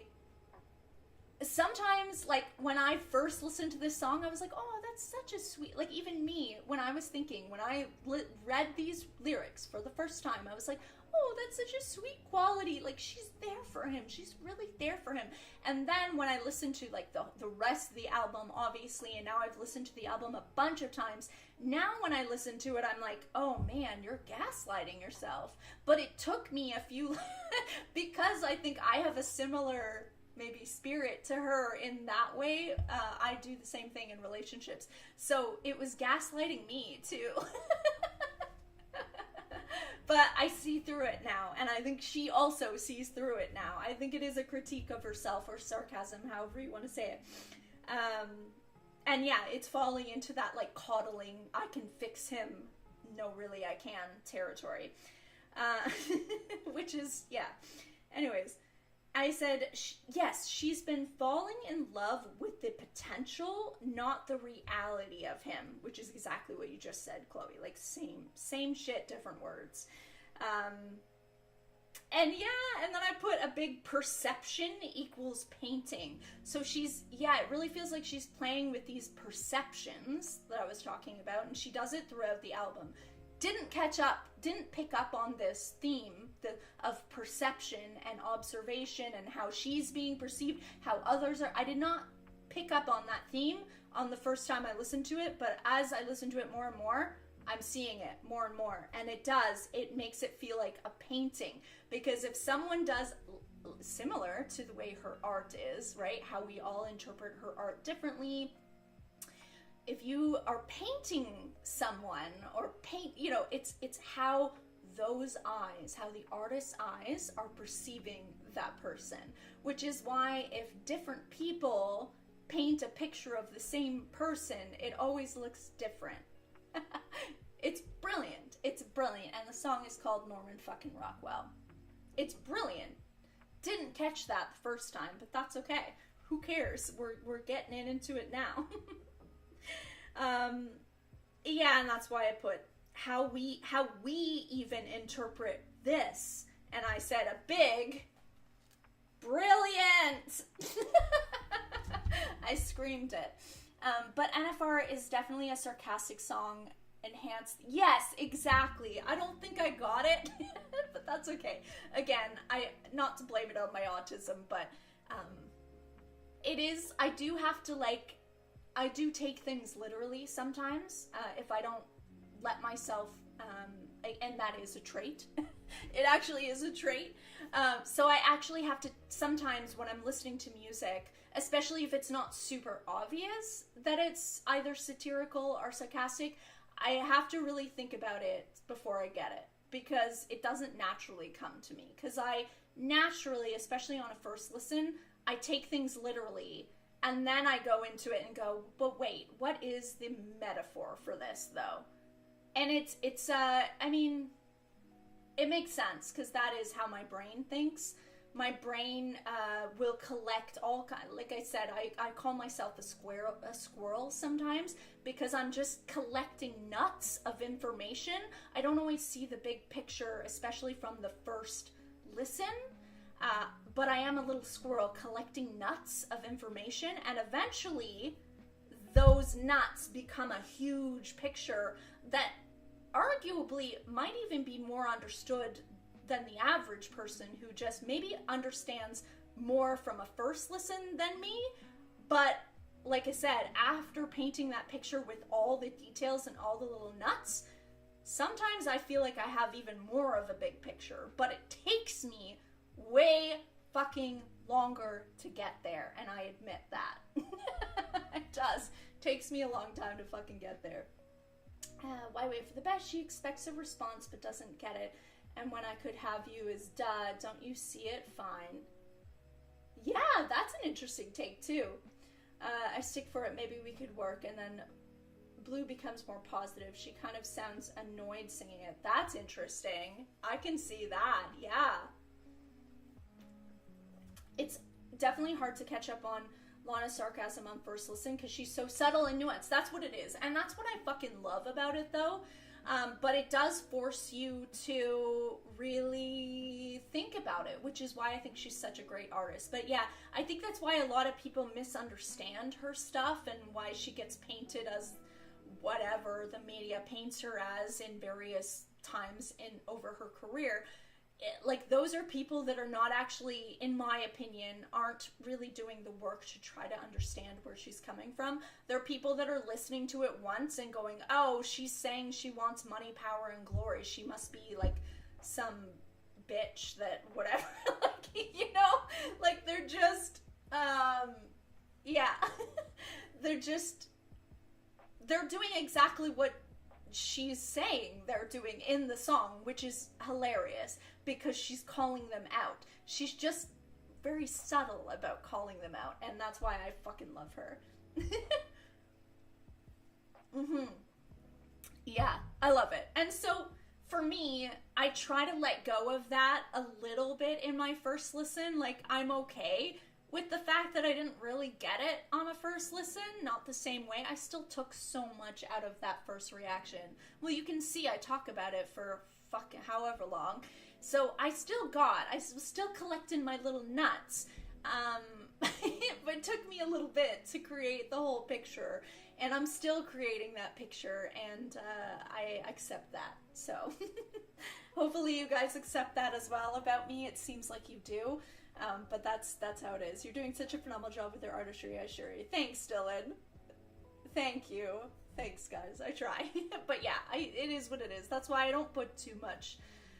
I used to get really upset. Like, I think in my first Born to Die reaction, I used to, like, this wasn't even that long ago, which is hilarious. It tells you how much I've grown just through this process, which is beautiful. I love it. And that's why I'm sharing that with you. Like, I'm sharing this story with you. Because I would get triggered. I would. I'm being honest with you. I would, you know, when I did my Born to Die reaction, and then I would get all these comments of you guys, like, telling me what it's about. And, like, in my head, I was like, oh my god, I fucked up. I missed all of this. I'm so stupid. What have I done? Like, I shouldn't do these reactions anymore, because clearly I don't get any of this. And none of that is what you guys were saying, by the way. Like, you guys were so kind and, like, literally just giving me other things to think about as I'm listening to it in such a nice and beautiful way. But, like, for me, it triggered me so much, and I had to get over that, because I was like, no, I want people to share this. I want my comment section to be filled with people who are passionate about Lana, and we can, like, you know, so I got over it, and I, like, talked myself through it, of course, because that is what I want. I don't want a community where you guys are afraid to, like, share your opinions and what it means to you. So I got over it. But But when I think about that Val, who was just so anxious and nervous and like, oh my God, I'm doing it all wrong, it's like hilarious to think about to me. It's beautiful. It's a beautiful, like I said, I'm sharing my own journey with myself and trying to better myself and try to accept myself, and that's part of it. It takes me forever to catch the underlying meanings. Yeah, I'm way too literal but love finding the metaphors with help from others. Totally. Yeah, I mean, I love being the detective and I love having, it's sad because unfortunately you guys don't get to see all of the magic moments sometimes, because I'll just be listening to it for like the 7th time. Like, I've already listened to the song a million times, and then all of a sudden, like, it's like a light bulb goes off in my brain and I'm like, oh my God, no, this is what it's about. You know, you guys don't see that. You're only seeing the first reaction. But I think that's why I like to do this, what we're doing today, because at least I get to share a little bit more about how I'm thinking after that first reaction. But oh, thank you, Julia. I mean, I probably don't pick up more than you do. I probably just pick up different things than you do. I'm sure you pick up things that I probably didn't even see, right? Because we're coming at it from 2 completely different perspectives. So, perspectives, painting. We're painting differently. I love it. Doing a much better job understanding Lana Record. No, I'm not. I don't think I'm doing better than you guys. I think it's just different. So, yeah, I mean, it takes me more than 3 listens to get it, in my opinion. I think it takes me like 20 to get it. Oh, did you? You rewatched the Born to Die video? Because I wasn't subscribed. Oh, so you watched the Patreon one. And I haven't watched the full reaction. It was so funny. Oh my God. I'm so embarrassed. What was funny? What was funny? I need to know what was funny. Oh my God. It was kind of fun looking at my former self, like, reacting to the first NFR. That was kind of fun. I had a lot of love for that version of me, but it does. It seems like a different girl, and it wasn't that long ago, so it's so strange. More to get into some double meanings and metaphors, so I really enjoy going into them even more with the opinions. Totally. Yes. When people give you more context interpretation. Yes, I know. And that's the thing. I actually know that, which is why I had to, like, talk myself out of being so reactive and like, why is this making me feel a certain way? And it literally has nothing to do with the people commenting. Like, you guys are, like, literally just sharing your passion with me, which is all I ever ask. Like, it's beautiful. I love it. But it's definitely on me and how I was reacting. But I needed to work out why that was, why I was feeling so insecure. And so that was some kind of shadow work, I guess, that I've done recently that I definitely feel like I'm doing better with now. It could also mean Lana is tired of waiting for and searching for the right person and takes whoever she can have. Totally. I have a moment of getting a new thought with a song and want to scream. Yes, exactly. Well, if you're ever feeling like that, definitely, message on the Patreon or whatever, because there's lots of us that would love to hear your thoughts, for sure.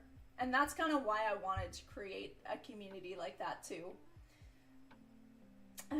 You definitely seem more and more comfortable with each video oh, thank you. I try. I mean, it peeks in, right, every once in a while, but something I'm working on. Literal growth playing out before our eyes. Oh, that's so cool. It was funny in a good way. It was your first deep dive and I loved it, but the video was like only 1.5 hours. You have grown now. And you're like, yeah, totally. Oh, that's true. That's true. Like, I bet you if I re-listened to Born to Die, I would probably talk for like an hour on each song. Just because I have so much more now to say about them. And I think my guess, you can tell me if I'm right or not, Lorena, but my guess is I probably apologized multiple times about how much I was talking to didn't I? I feel like I did that for a while, because I remember you guys, especially, like, I know Dylan was one that would always comment, like, you need to stop apologizing for talking this much, because we literally are here to hear that. Like, we want to hear your thoughts. And that really helped me to understand and to give me almost permission to be myself.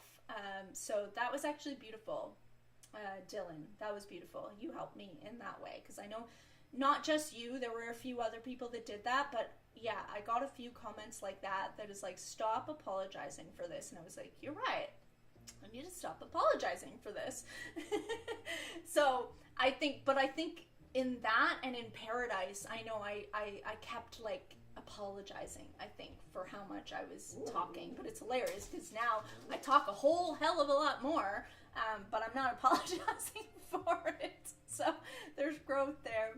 You never know when you're gonna have an epiphany about a line. You just, yes, and you need someone that like understands. How often do you listen to music in a day? Ooh, it depends on what I'm doing. I listen to whatever Lana Del Rey record we're on at least once per day. So usually it's when I'm cooking, and then sometimes if I'm gaming, when I'm gaming, I'll also just put on music, and sometimes it's Lana, sometimes I need like a refresher break, so I'll put on something else, something that like doesn't, I don't know, something that's not like super intense for me. Like I'll put on Taylor Swift because I've listened to it a million times or something like that. But other than that, I'm listening to, for the last 2 weeks or 3 weeks, whatever it's been, I have listened to NFR, I think, the whole record through once per day. So, anyways. You apologize a lot. I think I had a lot to say, but you didn't feel confident enough to share your thoughts, maybe because you were not sure if you were taking it in the right way. Yeah, there was a lack of confidence, I can tell you right now. Like I said, I know there was a big lack of confidence back then, and I feel so differently now. It's so cool, because it was literally only, 4 months ago, that? So that's insane. You guys have helped me,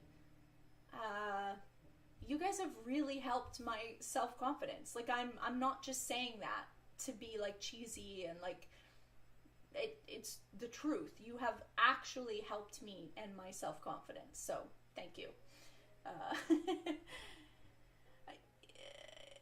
I was amazed about your capacity to catch things so fast in the first listen. Oh, amazing. Well, I think that's kind of what, when I listened to, or when I reacted to the NFR first reaction, it was like, I was joking about certain things, like, oh, how could she say that, the Venice bitch slander and all that. But when it really comes down to it, I think it was pretty cool that I was able to pick up on whatever I did pick up on, and yeah, it was pretty cool to see that. And they can be so personal in how we connect with a song. It feels very vulnerable when people can publicly disagree with the opinion itself. It's very human. Totally. Okay, let's go back to our little main scene here. Let's do the next one. Mariner's apartment complex. In a year and only getting to blue banisters. Well, honestly, yeah, I've been pushing myself though, because I think if it was a more personal journey, similar to what you're doing, Jamie, it probably would take me that long. I am like kind of making the choice, I guess, to like consciously, because I want to, I don't know, be on a schedule. I am pushing myself a little bit, but that's why I kind of I'm careful about it, because I don't want it to be like pushing where I don't enjoy it. That's why, if I'm not feeling it, I just let you guys know, and I'm like, I need an extra week, sorry. Hey, Love Adele, how's it going? Yeah, I feel a lot safer. I feel a lot safer now to just be myself. And so, you found out that Lana played a concert in the city I live on my birthday, but I didn't listen to her yet when she did it. Oh my god. It wasn't meant to be. But one day it will be. I can't remember, Mimi, have you seen Lana yet, or is that in the future for you? I can't remember if you said if you've seen her yet or not. Okay, Mariner's apartment complex. Well, where else can it be? It has to be in Masterpiece. Venice Bitch is definitely your fave. I can see that. I respect that.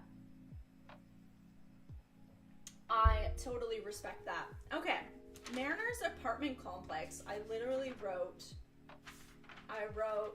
2.5 pages for Mariner's apartment complex. I believe I started writing out almost every lyric, and then I stopped and I was like, fuck, I love every lyric to this song, so, and then I stopped. Because I just, yeah, of course, it's going to be, of course. Hey Blades, how's it going? Yeah. Okay, so, let's get to it, because like I said, I have 2.5. You haven't, sadly. You will. It's in your future. I'm manifesting it for you and for me. It'll happen. Maybe not in the same day, but it will happen. It is happening. You'll love Lust at Sea feature Lana's dad, Robster. Oh my god, is that something that, I guess that's something we need to explore, like once we've done the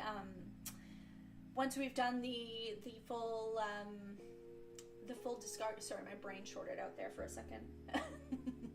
Okay, so I said, there's just something about how this starts with the keyboards. I love the freaking keyboards. It just sets up the whole scene, and then it goes into the guitars, and it's just beautiful. I just love it. And then I love the line. Again, I'm just gonna, I started writing out like every lyric, so I'm sorry for that. But the lyric, you took my sadness out of context. I love that idea, like rejecting the idea of, you know, sadness and feeling does not necessarily equal being weak. And obviously she expands on that even more. Let's go back to just face cam now that we know where it is. The lyric, I ain't no candle in the wind, I also just love that, especially because of the Marilyn Monroe and Princess Di kind of reference. It kind of, to me, is signaling like she's not going to, because these poor angel women, like angels on earth, beautiful souls, the industry really just destroyed them. Outside forces just destroyed them. And I think it's like she's not going to let the industry destroy her. She's gonna fight. She might have this sensitive soul, but she's going to fight till the death to not let this fucking industry take her down. That's kind of what I get from that. Would be great after main albums. It's an album from Lana's dad. That's so cool. I didn't know he did that. That's wild. She's featured on 2 songs and also has 1 music video. We'll definitely do at least those 2 songs. Yeah. Yes, we are. We're both getting concert dates soon. We are. They mistook my kindness for weakness. Yeah, totally. And it kind of goes with this one in the first verse too. And then, oh my god, and then the lyric, I'm the board, the lightning, the thunder. I don't know, it feels like like I said, she's taking control and power of her life. I said she is the creator of her life. She is in control. She's not gonna let these fucking outside forces just fucking bring her down like they do everyone else. All these beautiful, sensitive souls that only deserved love and care, they just fucking ripped them apart. And she's like, I'm not gonna fucking let them do that. Sorry for the constant F-bombs, but it makes me passionate. So much amazing merch. There's a candle with no candle in the wind written. It's beautiful. Oh, I would love that. I would love that. Or like, yeah, just think about like Britney Spears. Like, there's so many of these these beautiful, sensitive souls that have just been fucking ripped apart by... Oh, it makes me so angry. And I feel like this is her being like, I'm not gonna let that happen. I will fight to the death to not let that happen. You're not gonna make me crazy. Even though I feel crazy all the time. It's only piano except for Lana. Oh, that's so cool. Well, we'll definitely listen to those 2 songs that she's featured in. I can tell you that. I want to. Is not gonna let the industry take her down. Is that foreshadowing? Yeah, I hope so. I don't know. We'll see. And then the line, I'm the kind of girl who's gonna make you wonder. Oh my god, I love that. This is where I started thinking about her as a mirror. Who you are and who... sorry, let's finish the whole line here. I'm the kind of girl who's gonna make you wonder who you are and who you've been. That's where it's... Is it? Is it? Oh, I'm so excited. Hey, Diane, how's it going? I'm so excited. I feel like I've done that a few times. Dylan has mentioned to me a few times where I've foreshadowed certain things. It's so cool. I'm so excited to know. I don't know what you guys are talking about, obviously, but I love that. That's so cool. I can't wait. I can't wait to figure it out. That makes me really excited.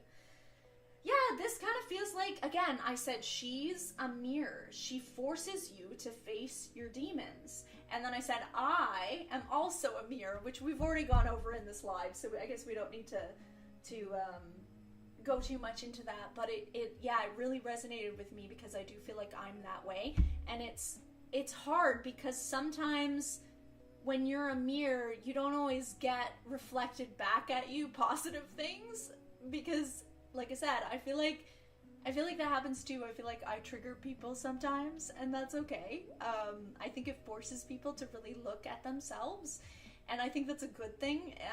But yeah, it means you either kind of love me or you hate me, and that's okay. That's okay. And then I said there's like a little bit of a savior complex going on again. Maybe I could save you from your sins, that whole idea. That's not the first time that she's kind of brought that theme into it. Oh my god, and take a deep breath. See, I was literally just writing out every single lyric because every single lyric in this song is perfect and amazing. I could talk about every lyric for half an hour, but anyways, take a deep breath, baby, let me in, and I put a big, this is all she has ever wanted. Just take a deep breath, baby, let me in. She just wants someone to let her in. Sometimes about Lana and future albums, she has songs about it. Your foreshadowing goes crazy. It happened in this live already, really? That's so cool. That's so cool. I feel like I'm on a similar brainwave to her, a similar journey, obviously very different. I'm not saying I'm anywhere near like her, but I guess just approach to life maybe. So sometimes it lines up, I guess. It aligns some of the themes or, ways to approach life does seem to kind of line up or align, so... You just had a candy necklace for Valentine's Day. That's so cool. I can't wait, because I also love John Batiste. He's so cool. I'm excited for that one. I wish I could buy Lana's pill case for your meds. Lana has a pill case? That sounds interesting and cool.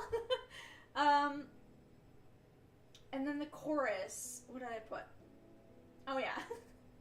I just basically put the chorus in my own words of my understanding, so it feels like, let's just do this. I can even take the lead. All you have to do is be here and be you. But let's just fucking do that. Like, all I want to do is dance with you. It's just... it's getting frustrated. Like, just shut up and dance and just be here and I'll fucking take the lead if you need me to. That's fine. Just be here. You're lost at sea, then I'll command your boat to me again. Again, I wrote down again. again, I did not get that. The significance of the word again. I don't know, for some reason it didn't resonate the first like 10 times I listened to it, but for some reason this time I was like, oh my god, again. It means he has, this person or whatever we're talking about has strayed before. And and if you listen to it too, especially in this first chorus, when she says the word again, she sounds so tired on that. It sounds tired and annoyed. For some reason, it took me a while to pick up on that. But listen to it again if you didn't pick that up first time. You think similar to her, you could say. Yeah, similar. Not the same, but definitely similar. I agree with that. A similar approach, I guess, to life. She also had a heart-shaped necklace that opens to and came with a mini... Oh, okay. Like illegal powder things. Okay. Well, I mean, I'm not surprised. To be honest, I'm not surprised. No judgment, but I'm not surprised. Oh, hello! I don't know how to say your name. Hi, new person that came in. How's it going? Yeah, thanks to explain it better. He just says, Lana also has a Coke necklace.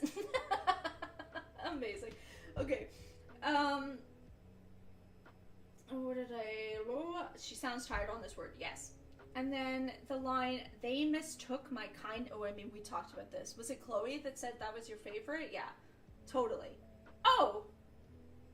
And then after that, because I realized that I was literally just writing down every single lyric, I just wrote, this may be my favorite song lyrically on this album. I can't stop writing out the lyrics. Because I realized I was literally writing out the whole fucking song in my journal. Because usually I'll just pick out whatever's standing out to me, but literally every lyric was standing out to me, so... And then, of course, the catch a wave and take in the sweetness, think about the darkness, the deepness, all the things that make me who I am. That resonates so... this is what I wrote. This line resonates deeply with my own personal relationship with myself and how I have related romantically to partners in the past. Just wanting the person I'm with to really just take it in and really see me for who I am and see my soul and all of that. And yeah, I did not pick up on I didn't either. Oh my god, it took me forever. It took me forever. Like I said, it literally just came and I was like, oh wow. It's a glitch trap. Glitch trap with weird... I couldn't read it. My brain was not...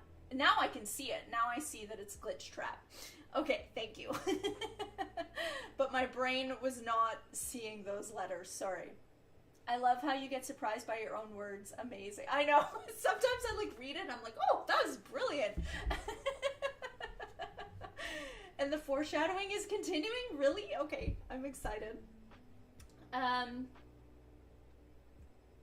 Oh, and then, okay. And then I also wrote, almost as a side note, mostly to myself, because I resonate with this because I do feel like I always have to say this to people. It's like I have to, not to people who I've chosen in the past to be romantic partners with, I have felt like I have to tell them this about myself. You don't see it, it's like I'm begging for them to see me, and it feels like that too. And I put, again, it's more advice for myself, but also this version of her, I'm sure she's moved on from this, but I said, you shouldn't need to tell someone this. If they can't see it, it's their fucking loss. But I said, but this is such a difficult thing to realize and practice. It is something that I've realized about myself for a while now, but I still freaking do it. So, anyways, is it safe? Oh my god, it's so good. Hi, Diane. I freaking love that lyric. Perfect and resonates with us so strongly. Yes. That's so good to know. And, oh my god, and the line, that people can change, no, you don't have to leave her. I said, it brings up feelings about growing together in a long-term relationship. So making the, oh yeah, this is what I was talking about. Sorry, sometimes I'm reading it and I'm like, where am I going with this? And then I remember, that's why then I get excited. Making the choice to love someone every day. I said, in my opinion, love is an action, not a feeling. I think sometimes people really see love as just a feeling, and I guess it is a feeling, but also, I don't know, I think some of the other feelings that come up with love that are like embedded in love, like infatuation, like admiration, whatever you can think about that would kind of like tie in with that overarching umbrella feeling of love, I think those are more just like little fleeting feelings. But the actual, this is my opinion, this is my take on what love is.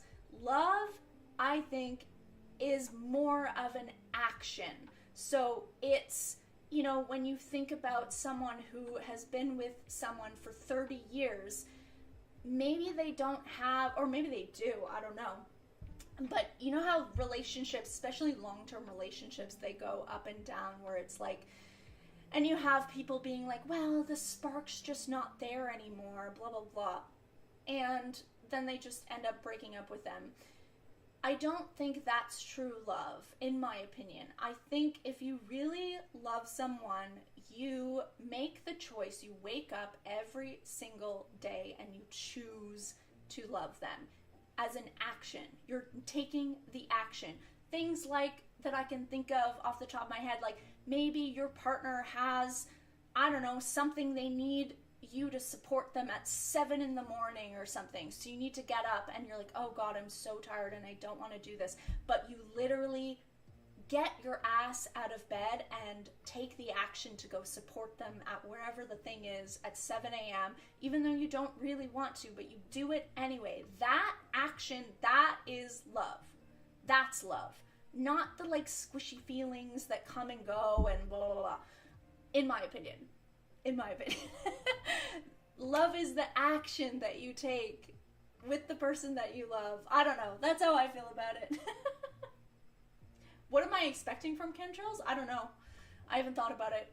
I'm not expecting anything. I'm expecting an amazing Lana Del Rey record.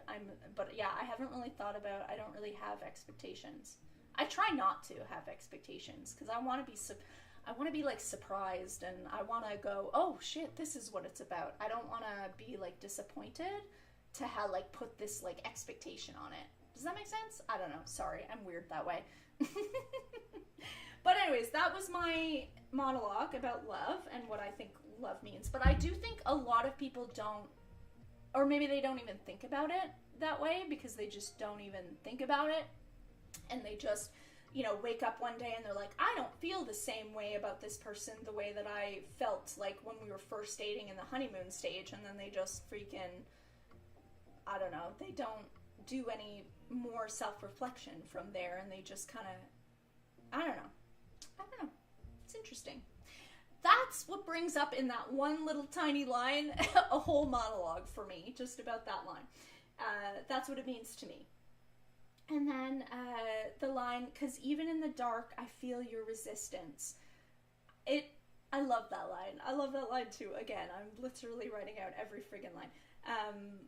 I love that idea of like feeling energies, intuitive sense. This interesting fact about myself, it brings up for me personally my most recent ex, that the relationship was ended, I believe, in May of last year. And I was with them for, 2.5 years. But I knew that this person was going to break up with me probably like 3 or 4 months before he actually did it. I knew. I had intuitive sense. I knew. Of course, I tried to gaslight myself and tried to hold on and just grab on as much as I possibly could because I really did love this person. But I knew about 4 months, and I would even say things like, I would even like, because I just wanted validation, because I knew what I felt. And so that's what that line kind of, yeah. Even in the dark, I feel your resistance. So even though he's not necessarily saying it to her, she knows. She feels it. She feels that he's resisting and that he's not letting go the way that she needs to. And, yeah. Have you ever thought of, you're the third person that's come in. Yes, I have thought about it. But yeah, it's definitely a get in the line situation. Totally open to it though, but it's just based on time. I totally relate to it. I've been with mine for 12 years now, and I'm a totally different person now, and I'm happier than ever. Oh my god, I need to read Jamie's too. I miss that. It's so true, Val. I've been with my partner for 20 plus years. I've definitely changed. Yes, and that's the thing. And to me, that's what real love is partnerships like that. That is so beautiful. I'm so happy to hear that, and it gives me so much hope. Oh my god, hope is such a dangerous thing. It does though. It gives me so much hope, because that's what I believe love is yeah, like going through those changes together and being able to adapt. And you know, maybe one person goes off track a little, and maybe this person will come with you that way, and then you'll go this way, and you're just kind of, or maybe you'll just do this, but like you eventually end up like sorry, I don't know if you're getting my line metaphor about going on a path, but I really feel like that's true love, is being able to do that and growing and changing together, and that's love. That is love, and that's beautiful, and I'm so happy for you too that you found that. Oh, it gives me so much hope. Oh god. Yes, Adele might be the most suggested, so maybe I might have to. Yes, exactly, Diane. Oh my god, it's so beautiful. Still have my dark waves, but more at peace with myself. That is so beautiful. That is so beautiful. And that's human. That's normal. You know, yeah, when I think about it, my biggest dreams, you know, they could come true. They will come true. And I'm sure there will still be dark times and waves that you have to overcome. I know that, because that is life. But, yeah. You asked for a song with a meaning for us, and I totally forgot about the songs who relate to my current situation. I only mentioned the ones for the tough times. Well, you can put it in again. I mean, I did do the vote. I did already calculate the vote, but that little project, I'm hoping, will be a kind of ongoing thing. So you can definitely add those ones in too. I'm excited about that one. Where else was I? Oh, and then I wrote, this may have to be an essay. I think I might have to write an essay just on this song alone, because clearly I had a lot of thoughts on this one. Oh my god, and then the last lyric, are you ready for it? Oh my god, it's so good. I said, she just wants someone game? She just wants someone game to just immerse themselves in her like she does in them. She's literally only asking what she's wanting to give herself. She just wants it back. She just wants it to be reciprocal.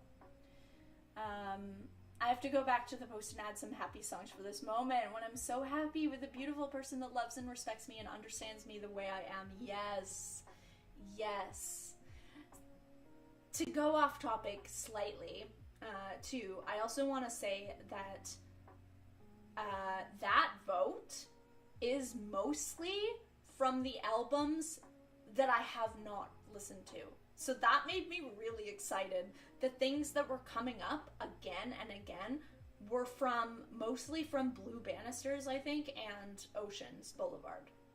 So that made me really excited, because I was like, man, there's so many songs that resonate with me, and I haven't even, like, if I had to answer that question, I would also have a list, but obviously those ones wouldn't even be on it. So it's like, it's wild to me that, yeah, I'm excited. I'm really excited to get those in my arsenal. Mariner's Apartment Complex essay, I'm waiting for it. Okay, yes, that, I think, yeah, when we're done the discography, I think that's when I'll start kind of doing more of that kind of stuff, and I'm excited to do that, because I didn't want to stop doing that. It was taking me too long, and it was taken away from the overall journey. So yeah, but we'll get more into that, because it needs to happen. I mean, I already wrote 2.5 pages for that one. Okay, Venice Bitch. Venice Bitch. Don't hate me. Don't hate me. I know this is a masterpiece for most people, but it's amazing for me. Don't hate me, but it is the first amazing one for me. Mostly because there's so many in Masterpiece for me, and it's not my favorite out of all the amazing songs that's on. Like, I don't know. It's good. It's great. Like, literally, no, it's amazing. Like, I'm putting it as amazing because it is an amazing song. Don't worry, there's no more Venice Bitch slander. That is done. But out of, like, the first 3 songs, it is my least favorite, to be honest. It just is. Like, those, I don't know. I don't know why. I'm pretty sure I'll relate so much to The Right Person Will Stay. Oh my god. I can't wait. I can't wait. I actually can't wait for that. It sounds amazing. Ah! Okay. So, yeah. Venice Bitch, sorry. Don't hate me. But it's the first in amazing for me. And I mean that. I really think it's an amazing song, and I respect anyone who thinks it's their top song, favorite song, masterpiece song. But for me, it's amazing. I respect, but I don't agree. Venice Bitch Redemption, though. I mean, I did write a full 1.5 pages on it because I love it. I said this intro, and also so many other songs, it just feels like we're in her head looking through her eyes. Either, like, through her eyes watching her man. Like, think about is it the Shades of Cool video, where we see, like, from her perspective, like, looking at the man. So either, like, watching her man, or maybe even, because it's more about, like, missing a person, maybe just, like, thinking of this person, maybe not right in front, you know what I mean. I respect your honesty and courage. I know, don't hate me. I'm sorry. I knew that's gonna be an unpopular opinion. It's just, I gotta be in my truth, okay? And I love it. I do. I love Venice Bitch. I think it's an amazing song. It's, what it is the other 2 songs just resonate more with me personally. Not that I'm saying they're necessarily better songs. That's not what I'm saying. It's always biased. Like, these tier rankings are biased. They are literally biased to what I prefer. They're not me I'm not actually trying to be like a music critic and be like, these are the best songs and these are the not so good songs. That's not what I'm doing. I'm literally just sharing with you my favorites. So, if that makes sense. And analyzing him, observing, it just feels like that. Just even instrumentally, sonically, it feels like that's what we're doing. And so many of her intros feel like that, give that feeling. I love it. We Can Never Hate You. We all have our unpopular opinions. It's peak Jack Antonoff production. I agree. It's so good. It is. I'm not disagreeing. I'm literally not disagreeing with any of this with you guys.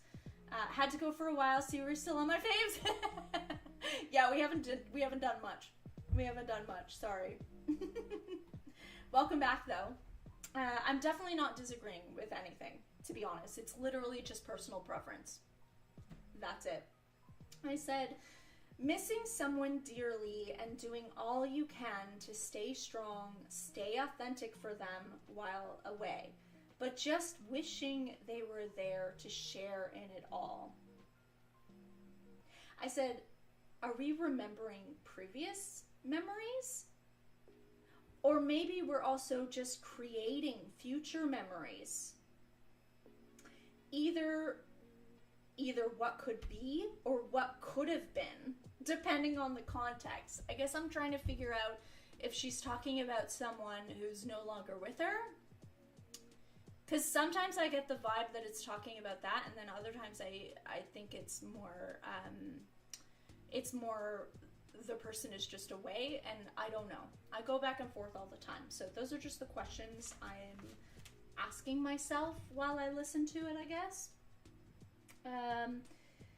Of course, the Nothing Gold Can Stay coming up from, I don't remember what song. Was it Ultraviolence, the actual song? Or I know it's from Ultraviolence album. I can't remember which song it's from. But obviously, that reference again, Nothing Gold Can Stay. I love that. I said a line she seems to like to use to keep her, to keep her hope in check. I think because she's like talking about all these beautiful things, and then she's like, nothing gold can stay. It almost feels like, yeah, she's reminding herself, like, don't have so much hope. Almost. Venice is a good song. I have good memories while listening to it, but it doesn't resonate that much in me. I like it, but it's not my top fave. Okay, cool. That makes me feel better. Thank you. It grew on me a lot. It's grown on me because obviously if I had have done the tier ranking back when I first listened to this record, when I knew nothing about Lana, it probably would have been in like good or not for me. Honestly, like I didn't really like it that much. I appreciated it. I liked the production on it. I thought it was really cool, but it just wasn't really for me. So it's definitely gone from like this to amazing. So it definitely has grown for me, and maybe it'll grow more. Honestly, maybe it'll grow more, and I'll look back at myself a year from now and be like, what was she going on about? What an idiot. I mean, that wouldn't surprise me if that happens. Music to watch boys to, is it? Oh my god, then that makes so much sense. That's hilarious. Is it? Is it from that? It's actually from Honeymoon? Is it? Oh, but I'm remembering the other gold line, because there is gold in Ultraviolence. The lemonade, the gold and lemonade, because they're all connected. They are. I'm sorry, but they are. They're all connected. So it started with Ultraviolence, and then you're right. It's music to watch boys to. Nothing gold can stay like love or lemonade. Yes, see? I'm not making this shit up. Thank you, Dylan. I knew I wasn't making this shit up, okay? I knew we had this. So we have it everywhere. We have it everywhere. And I think it... That's hilarious, though, music to watch boys to, because I was literally just talking about how the intro sounds like she's observing the man. What the fuck is music to watch boys to about? Hello? Connection? That's crazy. That's wild. I love it. Like Love and Lemonade. Yes. Or watching. Yes. Oh my god. This is perfect. We're all right. We're all right and we're all wrong. Fuck us all. Sorry. I love it. Beautiful. Anyways, yeah, it does. It feels like it's a line that she uses to keep her hope in check. Because hope is scary. As we know, we'll get there. I love the line, we're American made. Also the give me Hallmark. This feels like creating. This feels like painting. Hello, Norman fucking Rockwell. A picture in her own mind to stay sane. It does. It feels like she's creating in order to stay sane a bit. We do it. I do that. I relate to that because I do it all the time. And then obviously we have the line, paint me happy and blue. she's really wanting someone to see beyond the tears again. I can't remember what fucking song that's from, but something about can you see through, baby, can you see through the tears? Oh my god. Sorry, I'm getting really excited. I fucking love her. It's all a big puzzle for us to solve, and I love it. And she's given us this beautiful puzzle. I'm getting really excited. Oh, it's crying tears of gold like lemonade. Okay, yes. But you can't tell me these aren't connected. Yes, these are connected. These are connected. They are. They just are. In my intuition, in my head, it's a very real, factual. It's not an opinion, it's fact in my head. And you can't convince me otherwise. Sorry. I'm going crazy. I'm getting really excited. This stuff is, yes. Okay. So anyways, let's move on. Because I'm getting too excited. And again, I say she talks a lot about how she's perceived. And then I also put, which was interesting, I said the whole song, and I don't know if you guys will relate to it. It only might be me. I might be the only one that relates to it. I don't know. No, I'm not the only one in the whole world. Oh my god, no one else is like me. I'm just not like other girls, right? Sorry. I'm an idiot sometimes. But I don't know, I just feel alone in this. That's why I'm prefacing it like this. Because the whole thing, the whole song, it is the Lana Cinematic Universe. It is. It just feels like a maladaptive daydream to me.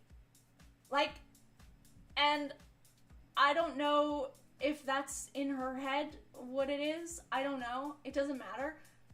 As someone who has used maladaptive daydreaming to cope, to stay sane, to stay not lonely anymore, to stay, alive, it just feels like a big maladaptive daydream.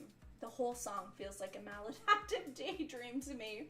Like, creating scenarios to get you through your loneliness. It really fucking feels like that to me. But I don't know if I'm the only one that resonates with that. Love you more than those bitches before. Say you'll remember. Oh, baby, say... Yes, exactly.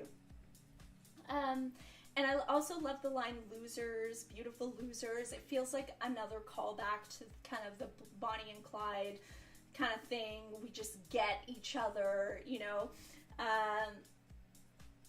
And the line, if you weren't mine, I'd be jealous of your love. Oh my god, it's such an interesting lyric. It's beautiful. I love the song. I really do, I promise. I love the song. It's just, if I had to choose between the three, it's my least favorite out of those first three. But it's so good. It really is. But it does feel, maybe that's it. Maybe it just makes me, maybe it triggers me. Maybe that's why I don't like it as much.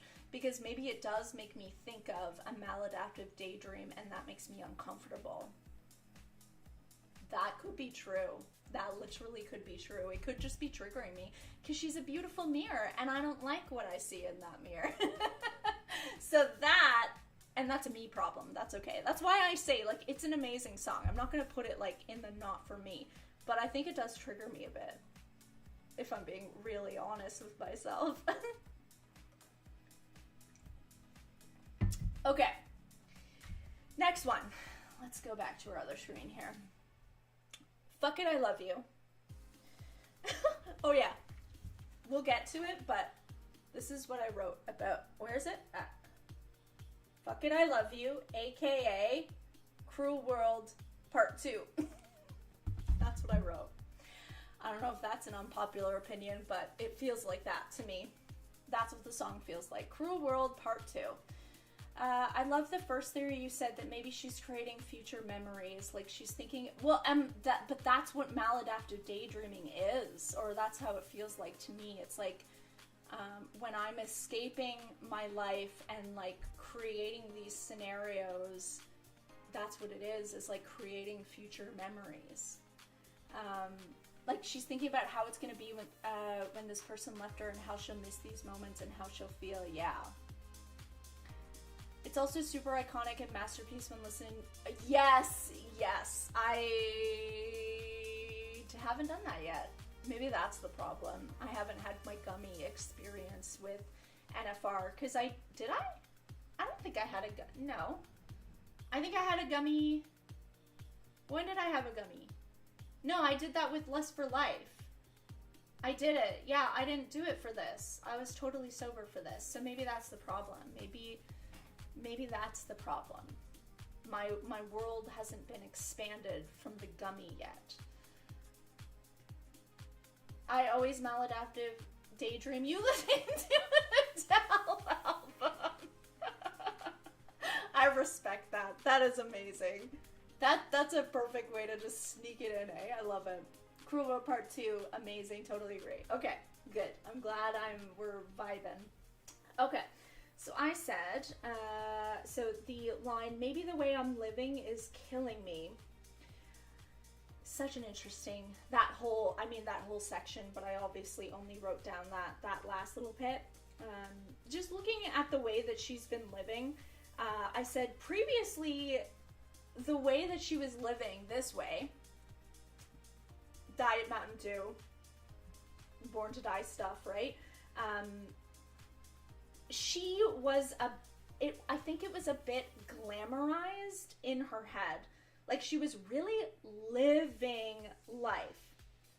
Could totally also, obviously, when I call it Cruel World Part 2, I mean it. I mean it in the way that I think we're talking about multiple things in this song. I can never decide. I think obviously the big one is the addiction that we know, the alcohol addiction that we know she has fought through her whole life, right? Especially obviously in that time when she was younger. So obviously that's a big one, but I think as I started going through notes, I started seeing too that I think there's also, we're talking about her addiction to men too, and I also think we're also talking about her addiction to fame. It's so similar in Cruel World. It really feels like a composite thing, if that makes sense. Similar to how I'm convinced Cruel World is also like that. So, oh, you must, Val, it's the experience. Okay, well, you know what, maybe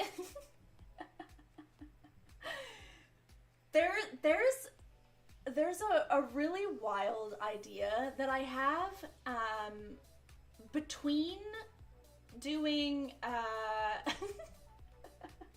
between now and like finishing the album, so finishing Oceans Boulevard, if there's time between that and doing this is wild, but I'm just gonna say it. Between that and doing the new one, the right one will stay, I think it's called. Like the weekend before that actually comes out, I told Dylan this actually, but I wasn't sure because my streams weren't working. I might want to do like a wild like 10-hour stream where I literally just go through all of the albums at once, live on stream, and then like people can come in and out. Obviously you're not going to stay the whole friggin' 10 hours, I understand that, but I might do that. And I was just made me think it, because like maybe that's when I need to take a gummy and listen to NFR, right? And just make sure I'm in the right mindset for that. Maybe that is when Venice Bitch will just transcend for me. The same level as The Greatest. It's so good. Oh, I didn't actually, okay, let's go back to the main scene. I didn't actually do my thing yet. I'm pretty sure this song is about her first love, alcohol. Yeah, I think it's mostly, but I do think there's, I mean, we'll get to it. We'll get to my notes, but there's also references about the other two things, in my opinion. I could be wrong, but it's what I'm picking up. But I think you're right in that I think mostly that's what it's about. I think that's the main, I think that's absolutely the main inspiration for it. maybe they will, and maybe I'll do it differently, are big inflection points on the whole Lana's lore, realizing a lot about alcohol and abusive relationships. Totally. Agree. That would be iconic. Like, it's a little wild, but I think I might do it. Now that we know my stream actually will work, I might do it. Because it might just be fun to go through them all, and I'll just, like, it'll be so chill, it'll be so different. Like, I won't, like, stop in between. We'll just, like, talk and vibe and dance and, like, it'll just be, wild. I think that would be fun and, like, get us in the mood for the new one coming out. I don't know. It could be a crazy idea, but, you know, sometimes I just feel like I'm fucking crazy. So, we'll go with it. Sounds wild, but I'm totally up to staying a few. Yeah, totally. I would never expect anybody. Like I said, it's more of a, like, come in and out thing. Oh, which one are you on now? Oh, you're on honeymoon. Okay, great. And I'll see you later. Like, come in and say hi and whatever. That's kind of what I was thinking. It could be fun. Yes, yeah, it would only be 17-hour Lana live stream if we let Val start talking. We're not gonna let Val. We're just gonna play the albums through and vibe and talk, like, during it. We're not gonna be shutting off the music. We're just gonna be, like, doing it. Because otherwise, it would be a 17-hour Lana live stream. I hope so too. To go through all her albums in a row before. Yes, and that's what I was thinking. It's like, I just want to go through it again. You're most definitely on point. Okay. I mean, I think my opinions are very factual. I'm just kidding. I don't know what I'm talking about. I'm just making shit up as I go. Yes, and then I did say specifically talking about addiction here again. And I said, I love the lines, so I moved to California, but it's just a state of mind. It turns out everything you go, you take yourself, that's not a lie. I love that. I think I really emphasized that. Oh shit, we didn't rank it. Fuck it, I love you. It's between Masterpiece and Amazing for me, so I don't know which one I wanna... I love it. It's so good.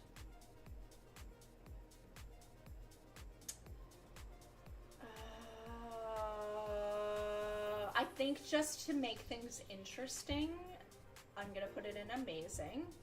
But it totally could go in Masterpiece, especially on, like, a specific day or how I'm feeling that day. It definitely could go in Masterpiece because it's so freaking good. But today, right now, if we're being true to myself, it's in Amazing. What's your fave? Well, we're doing that right now. We're doing the ranking, so I can't say now. Yeah, we gotta get through it. Did you catch near the beginning of the Carbon music video, there's a little clippet of the brain neuron on meth or whatever with the audio in the background that says, how does your meth affect your brain? Oh my god. I don't think I watched Carmen music video. What the hell? I didn't watch Carmen music video. If you go back and look, I did not watch Carmen music video. So apparently that's one we need to do as an extra. If I'm not mistaken, I think that song was the last song she wrote for NFR. Oh my god. Will you also yes, oh my god. I listened to that. Yes, I listened to that radio thing that you sent. Thank you for that, Chloe. The link that you sent me on YouTube. I did. I actually listened to it this morning, and I think you're right. I think she said that was the last one she wrote. I think that little detail explains everything. Okay, well, I'm gonna have to, at some point, I haven't watched that. I did not watch that one. I think I was like, I don't think I realized that that was a thing. I think I was sticking to the, like, no, I didn't watch it. I still haven't watched it, because now, I think I realized that, but I was like, I'm still not gonna, because I don't know, we can do it at whenever, right? We can do it as part of the extra bonus material. So I'll still do it. I'm not going to worry too much about it, but that's interesting. So maybe I'm just completely missing a bunch of shit from not, because yes, of course, I do call it the Cruel World, but also Cruel World is arguably Carmen Part 2, which would actually make this Carmen Part 3, so, I mean, yeah, that's legit. You haven't reacted to all the Born to Die song lives, and I need you to see the little Off to the Races dance? Seriously? I mean, when it comes to the lives, I literally just react to whatever you guys give me, so, because I don't know anything about, especially then, Born to Die, I literally knew nothing, so I was like, which ones should I do? And then everyone listed off, and then I just did it without thinking. Like, I didn't know. I didn't know there was an Off to the Races freaking... I didn't know there was an Off to the Races live. I want to see Off to the Races live. I love Off to the Races. Anyways, we'll do it. We'll end up doing it. Is a contemplation about America, fame, man. I didn't get America, but now I'm gonna listen to it with that because that's interesting and makes a lot of sense. America is usually always in there as well. She's the painter. She shows us. She's the painter or the mirror. Same thing. Yeah, totally. And she shows us where is America, man, culture nowadays through her experience. Yes, I love that, Diane. Yes, I'm gonna have to listen to it now through the American glasses lens. I gotta put my American glasses lens on. I just got ketchup on my hoodie. Oh no, apparently can't listen to you without pranks. I didn't know there was one for Carmen Lana's YouTube. Yes, I know, that's the thing. That's why it's like, you guys, I mean, we'll do it. We will do it. So, you're so on point without even realizing it. Okay, well, I'm trusting. I'm trusting that, Dylan. I'm trusting the good old intuition. Because I'm obviously missing that part of it. But that's okay. I said, she seems to be confronting her tendency for escapism here. Which I would argue is imperative for addiction recovery, right? Makes sense. And then we get into turn the radio on, dancing to a pop song, and then we're escaping again. Fuck it, I love you. It seems like the back and forth again of addiction. Again, Cruel World. That's why it made me think of Cruel World.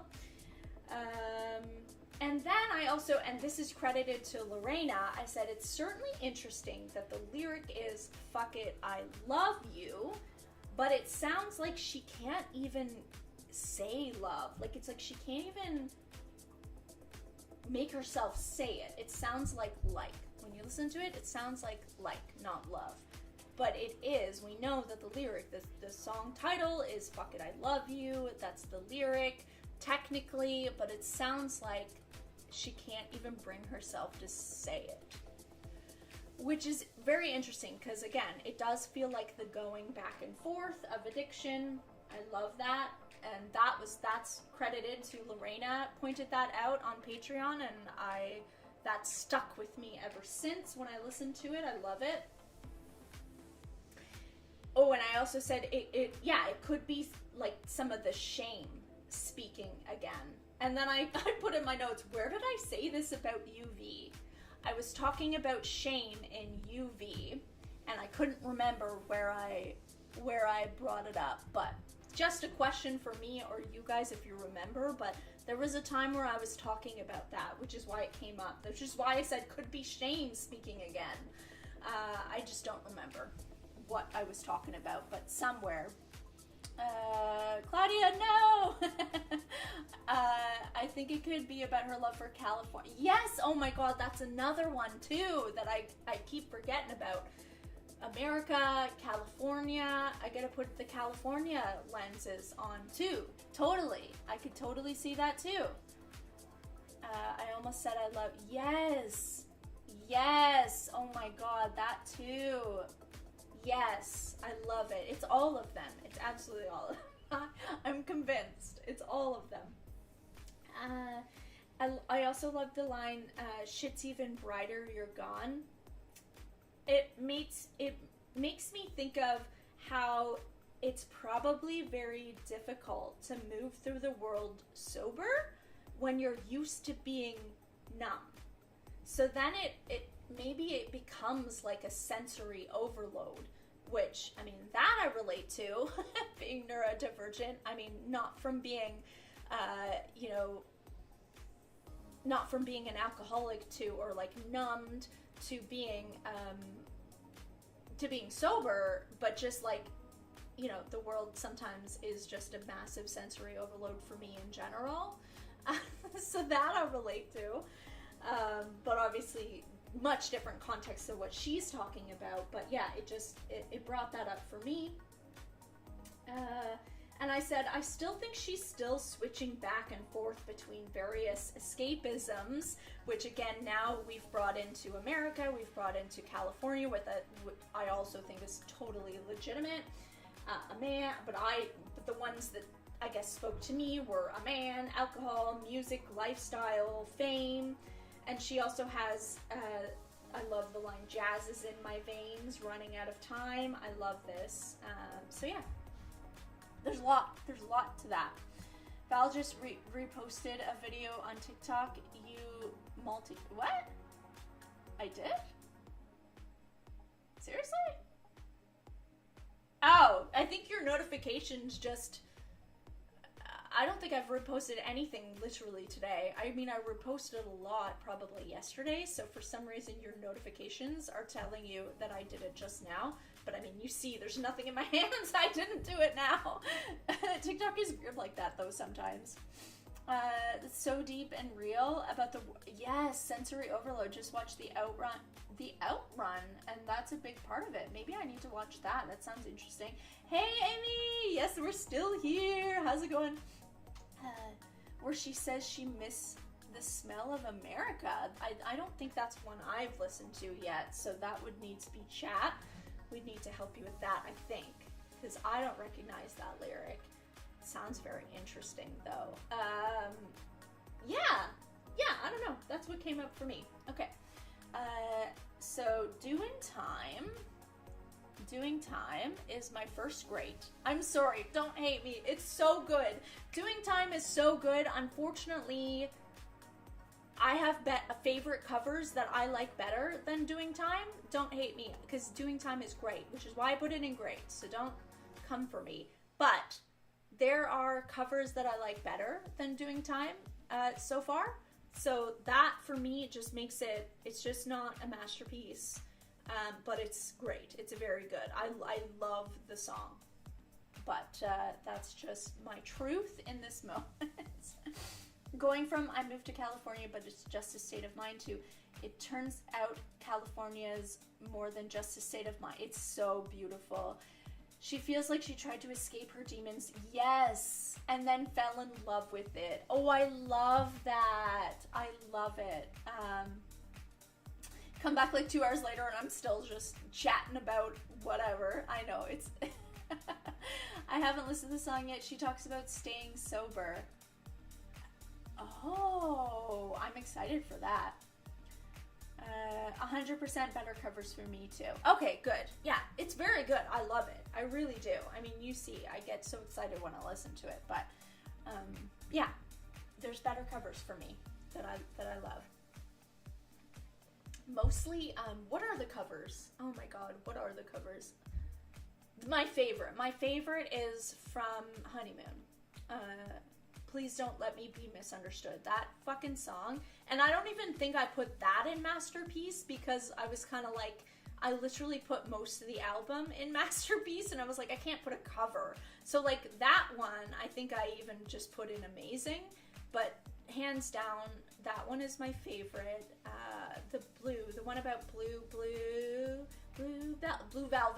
Velvet is so good. So good. And then what else did we have? We had something else in Ultraviolence.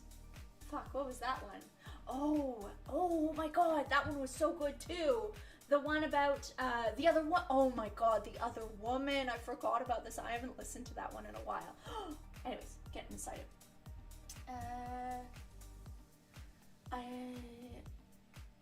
Looking for America. So yeah, that's one I haven't listened to yet. But it's it's an unreleased. Pink Champagne is another one. The Other Woman. Yes, thank you, Jamie. Oh my god, that one is so good too. Anyways, so yeah, that's why it's in great. It's not because I don't like it, it's just because in my head, when I compare them all, it's not the best for me. And I don't mean not the best like it's not good. I mean, it's literally just not my favorite, my personal favorite. It's still very good. So I said, I love this cover. I said, seriously, why are her covers so good? And then I started thinking about the answer to that, and I said, well, probably the authenticity that oozes out of her, which is what I wrote. I said, it doesn't matter if someone else wrote it, she's still gonna just do her, which makes a perfect cover, right? It's when people actually make it their own. To me, that's the best cover, right? And she's always going to do that because that's literally her. That's her whole thing. So that's why she's so good at covers, in my opinion. But, and I also said, I feel bad for liking this a million times better than the original. But I feel like a lot of you guys said you have a similar opinion, so maybe I don't need to feel bad. That's fine. Maybe that's not an unpopular opinion, but yeah, I like it so much better than the original. And I love the line. I know she didn't write it, but I just love the evil, ornery, scandalous, and evil, most definitely. And I just said as an aside, I said, I have a feeling this is her favorite line too from the song. I don't know. It gives me that, I just feel like if she had to come up with her favorite line from that song, I feel like it would be that. I could be wrong about that, but I just think it is.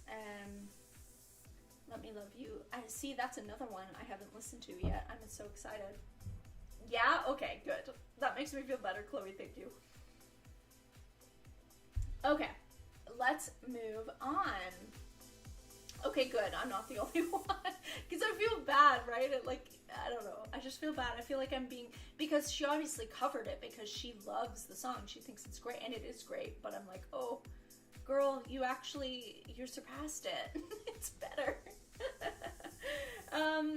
Next one. Love Song. Oh, my God. Oh, love song.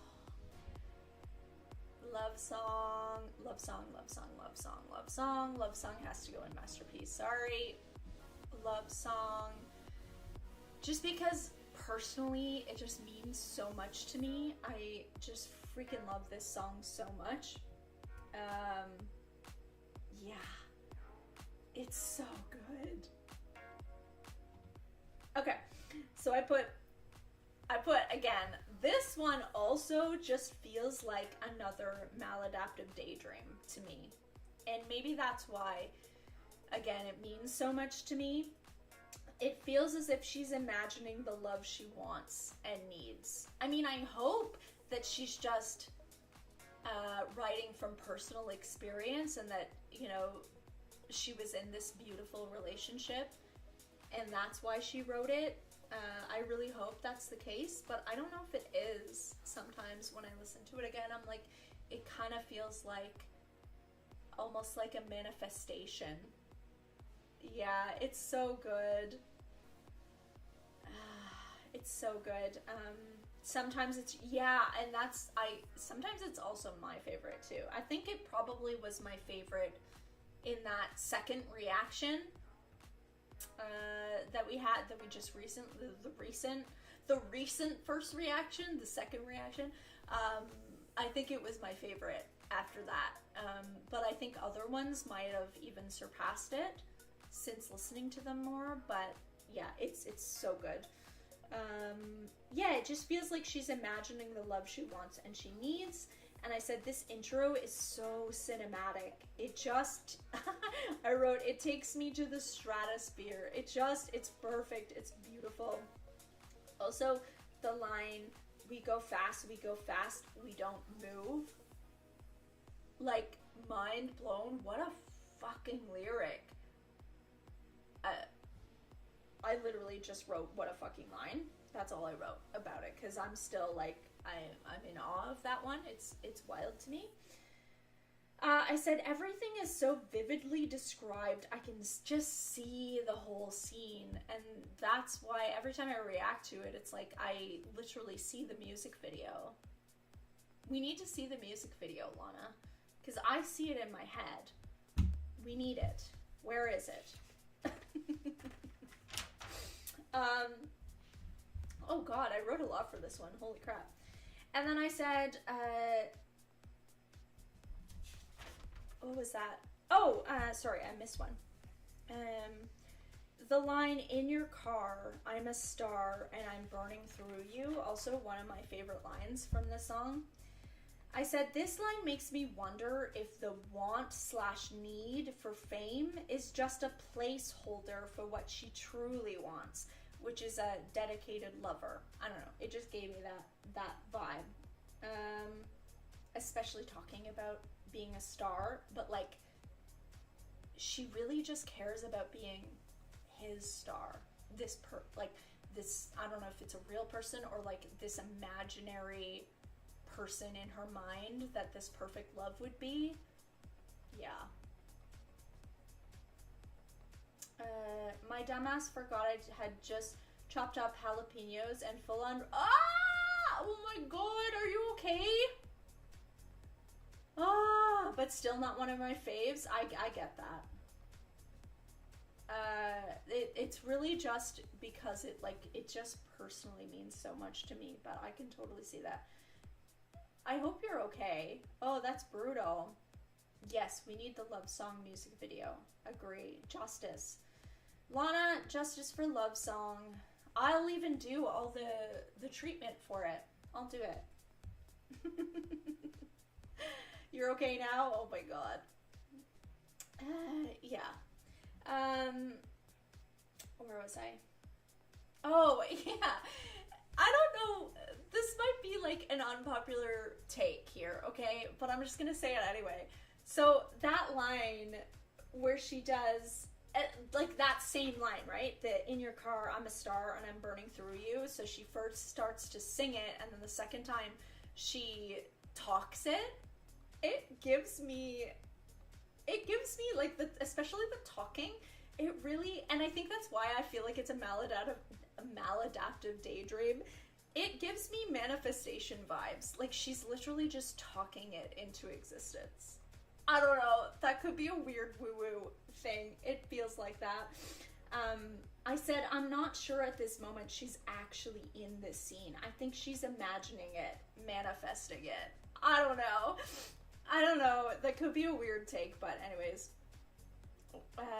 Wasn't about 45 seconds ago? Yeah, shit. That sounds brutal. I hope you are okay. And then, what else?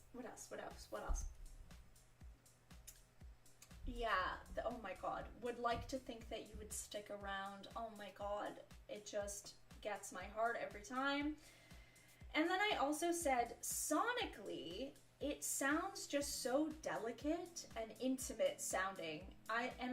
When I really think about that, it just feels like such a perfect representation of just how love feels. Because love, especially in those beginning stages, it feels so delicate and intimate. I don't know. And for some reason, this song feels really joyful but sad at the same time. And I think the sadness that I'm getting, maybe it is from just my own projection of that feeling of manifestation of like wondering, hoping, wanting this love. But something tells me it's, like I said, it's written from a not having it point of view. I could be completely wrong about that. But that's the vibe I get. I don't know. So there is something so joyful, but then also so sad about that. And that's how it feels.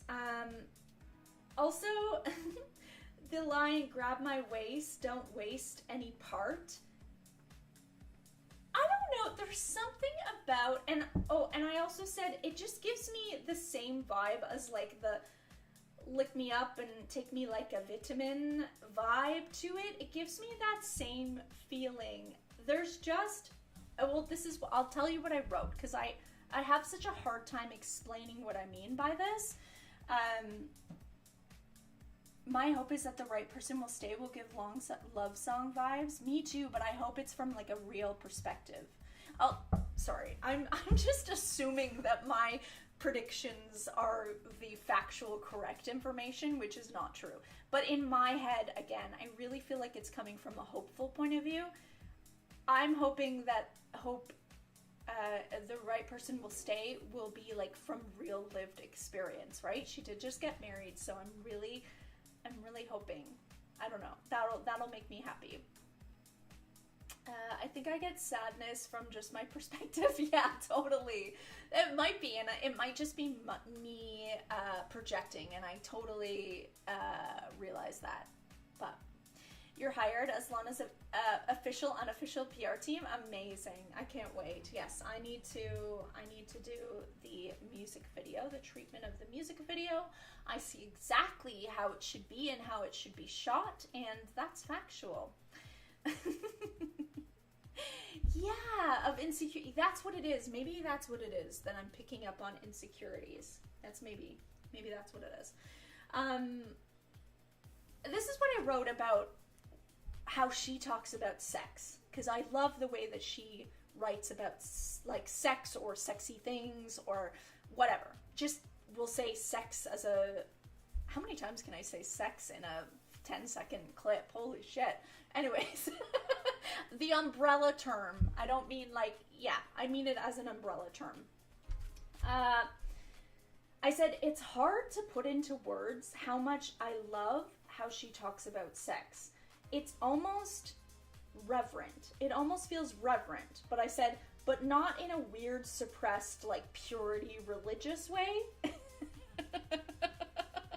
So, I make myself laugh sometimes because I don't want that. That's not what I mean. But there is like this beautiful reverence to it. I said it's beautiful, human, raw, imperfect, but I said imperfect but perfect, if that makes sense. And then I said the line, is it safe to just be who we are? Line of the century. Line of the century. And I said, it's beautiful. Like, what made me so happy was to see in my comment section, some people kind of resonating so much from the, I said, LGB trans plus community. And I did, sorry, this was my protest of the day. Oh no, where is it? Where's my finger? LGB trans plus, because you know how people are trying to erase the T and just say LGB. I'm gonna just start saying LGB trans instead. That's my own personal protest. So anyways, that has nothing to do with what I'm talking about. I just, you know, wanted to say that because I'm weird like that. Yeah, no erasure. Anyways, I loved seeing that. I loved seeing you guys connect on that level. Obviously, it doesn't resonate with me in that way, but I thought it was so beautiful that the conversation could be had in my comments section. It literally made me beam from ear to ear, and I can totally see how that would resonate from people within that community. So beautiful, love it. I said it resonates in a different way for me regarding my neurodivergence. So personally, I've never been with anyone who I felt totally safe to fully unmask and be my wonderful, weird self. I've never had anybody, I've never been with anybody where I fully could do that and feel comfortable doing that. So listening to that line, that's what it means to me, but I can also understand what it would mean to the LGBT trans plus community. Sorry. I'm ridiculous. That line captures so much vulnerability, but also some insecurity. It's probably, yeah, it's so good. It's so deep and so, there's so much there to it. I don't know. It's so good. Anyways, that's that. that's that. And you know what? I feel confident now. Going through those notes, I feel really confident that I put it in masterpiece. I think I would have had to put it up if I put it in amazing. If I'm being honest with myself. Okay. Sex, yeah, exactly. I know. I said sex so many times in a 10-second period. Oh my god. Okay. Ooh, interesting. I actually do have some drop frames. I think I might actually be a little bit behind again. That's okay. I think the stream has been going decently though, right? You guys can let me know. But I think before I had no drop frames in the streams I've previously done with this little fix, and I'm noticing that I do have some drop frames this time, so that's interesting. Maybe I need to, I don't know, we'll see. Anyways, oh, you know what? It's probably the storm. Now that I'm thinking about it, that actually makes a lot of sense. I'm probably, just the internet is probably crappy for me today, which makes sense because there's literally a storm outside. So I don't think I need to freak out. That's totally fine. Okay, let's move on though. It's been going great so far. Okay, good. I think based on when you guys are answering me, I think I might be like 30 seconds ahead of you, which is fine. 30 seconds I can deal with. Oh my god, that one time that I streamed live and I was like 5 minutes ahead of you guys in the future, and then it just didn't save the rest of the freaking live. That was crazy. That was awful. But I think I'm like 30 seconds ahead of you guys, and that's okay. Future, I'm in the future. Trying to fix the outside lights of your house that weren't working. I came back and we're still talking about the same song. Perfect. Yes, you haven't missed anything. Oh, you're behind on the stream. Okay, maybe that's what's making. I literally typed that as. Oh, okay. All right. Well, yeah. No, but that's what I mean. I think for you guys, from your perspective, we're talking about perspectives. Hilarious. I think from your perspective, it probably feels like you're typing in real time, right? But from me, where I'm actually broadcasting, I think I might be 30 seconds ahead of you. But that's okay. 30 seconds is nothing. You caught. Oh, it was it was actually you. Like you needed to push the live or something like that. Okay. Well, there you go. Let's move on. That's hilarious. Okay. Cinnamon Girl. Cinnamon Girl is my favorite of the fucking album. Like, I'm even gonna just knock everything out. Cinnamon Girl is my favorite from the fucking album, okay? Did it start out that way? No. I loved it. From a first reaction, but it has grown into the best song that's ever been made in my head. It was actually you. Okay, we'll blame you then. I'm gonna blame you for everything that goes wrong in stream. I'm just kidding. Cinnamon Girl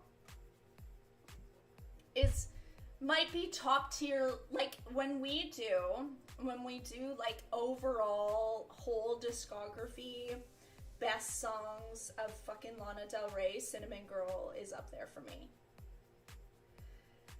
God, it's so good. That makes me feel better, Dylan. That makes me feel, thank you. That, yes. We're on whatever wave, we're on it. We're on it. You never would have guessed, really? Well, yeah, because I don't think it resonated with me. Like, I liked it. I think when you watch my reaction, I think you can see that I like it. Like, ooh, this, because I appreciate most music, unless it's like really crap. I'm able to like appreciate most things from, but like, yeah, it didn't resonate with me. That one needed to get on its feet. That one needed to be in my body. And once once I started wanting to choreograph to it, like that's true inspiration when like choreographer Val comes out and I'm doing interpretive dances in the fucking living room. That's when you know it's a good song. Literally, wait, yes, I know. Exactly. We just match with the timing, no worries from here. Okay. I get you guys. As said the other day, my theory is that she was hurt by any kind of love she had. Yes. Yes. It definitely could be. Yes. I'm totally on board with that. I don't remember how it resonated with me, but for some reason it, well, let's see. Let's see what I'm with you. I am with you. Some people have made connection with the color, and yes, I love that. Well, I don't love it. It's actually horrible, but I do love that theory. Yes, I love that theory about the bruises. Really interesting. All those kinds of love that hurt. Yes. Yes. That's why it can resonate with any. Yes. Yes. Yes. Sorry, I keep saying yes. Because I'm processing. Yeah. Anyways, so let me tell you how it resonates with me. Let's see. I don't even remember what I said. I just know that Cinnamon Girl is fucking amazing. And I said, this may be my fave. But I said, but this one grew. And I said, it's interesting. And maybe this is where you're coming in with your stuff, Lorena, when you're talking about the various things, more overall. Because because I think actually my stuff is connecting with yours. I just don't think I realized how much it is connecting with what you're saying about the song. Anyways, I'm still making connections. I said, she seems to be talking about different escape and avoidant tendencies that are used against her in a relationship. So things a man does to hurt her and distance themselves to her. So I went with the man route, right? Because I don't have an alcohol addiction, but I do have a love addiction. So it really resonates with me with romantic relationships. It just does. So it is through that lens. But I get, like, yes, I think it's also other relationships that she's talking about. So I actually love that. But I totally agree with you, Lorena. But for me, it just resonates in a romantic relationship way. Men, it just relates to me. So that is the lens. Like, I'm just being honest about that. It's the man lens for me, but I don't think that's necessarily, I think you're right that there's more different relationships that she's talking about. Talking about all the, oh yeah, sorry, I read that, and Hope are probably my personal favorites. Mariners and Hope, oh my god, those are also so good. We haven't gotten to Hope yet, but you could listen and then put them on a tier list. Ooh, oh shit, that's a good idea, Fruity Bobs.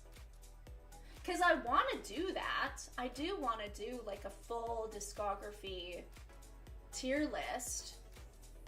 That could be fun. I like that idea. Anyways, where was I? Things a man, what did I say? Things a man does to her and distance themselves to her. Oh, this is what I think is interesting about this song. I said, she, as we know, she also uses escapism for life, but not necessarily for love. She's not escaping love the way some of the men in her life do.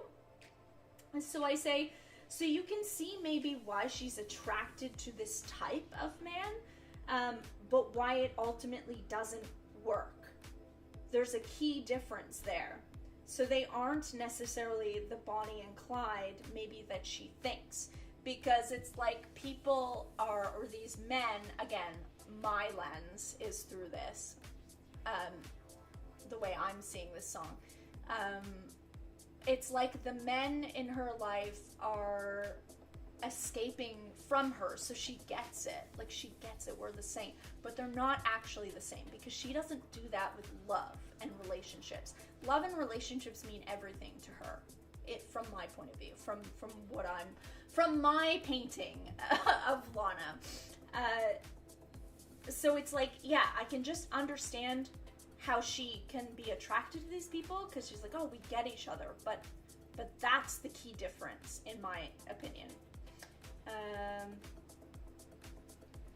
For some reason, I thought Venice Bitch is one of your favorite. It's so good. It's so good. And I don't know if you were here when I talked about Venice Bitch, but I love Venice Bitch. It's just out of all of them, it's not in my top tier. But it's still very, very good. But yeah, you would have to go back and listen to that whole part because I go on a whole spiel about why I think it could possibly, and it's all just personal. The song is good, but and then I said, we are talking about how she is perceived again. Or it feels like that to me. Ooh, okay. And then, sorry, we're getting to the good stuff. Sorry. We're getting to the good stuff. Let's go back to just face cam. So,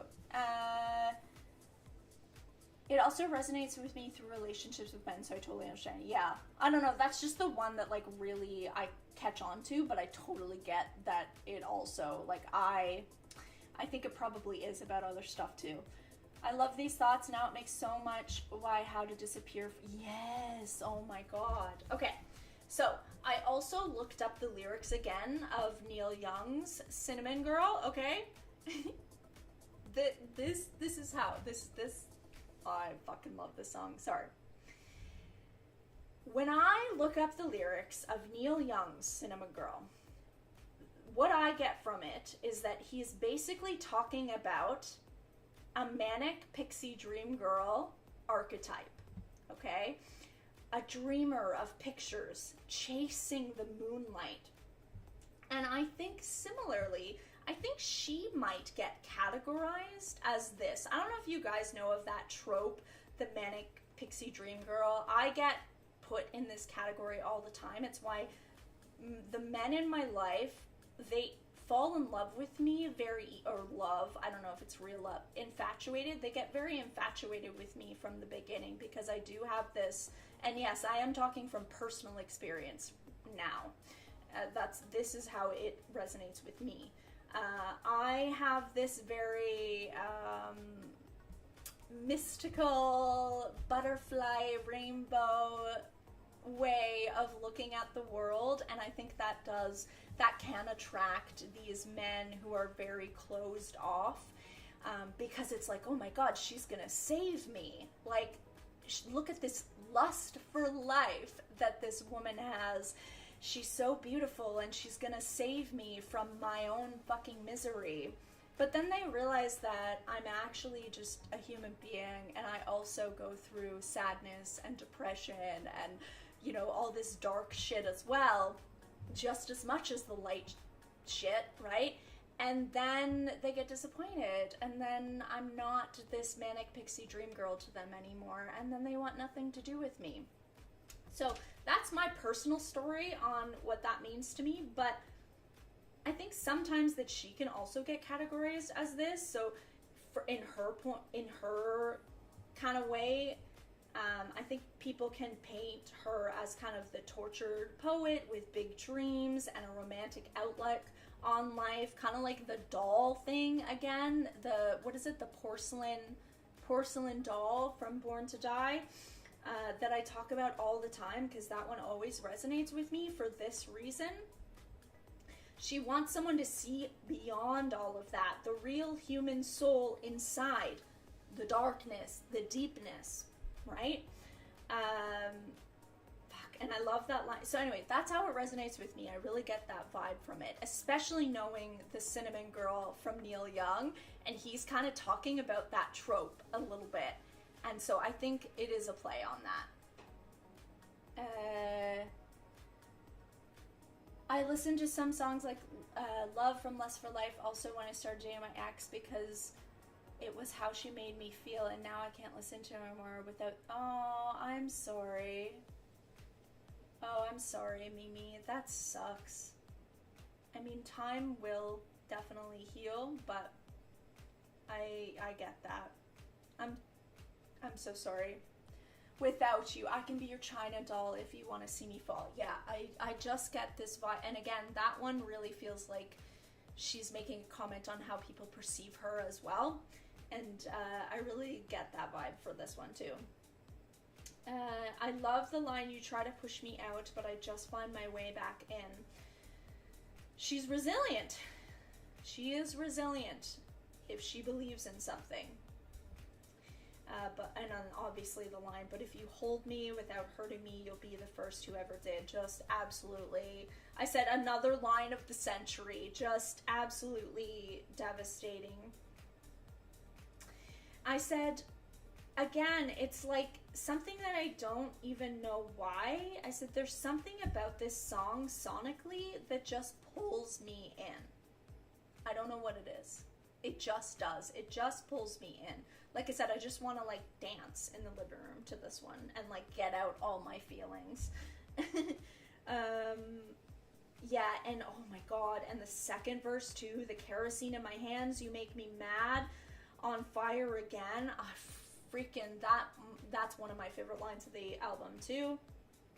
It's like it's inside of me, but I don't want to have to let it out, but I will let it out if I have to. Oh my god. And then the line, there's things I want to talk about, but better not to give. It feels like in that she's holding herself back for his comfort. The way we do that, the way we make ourselves small when we are too much.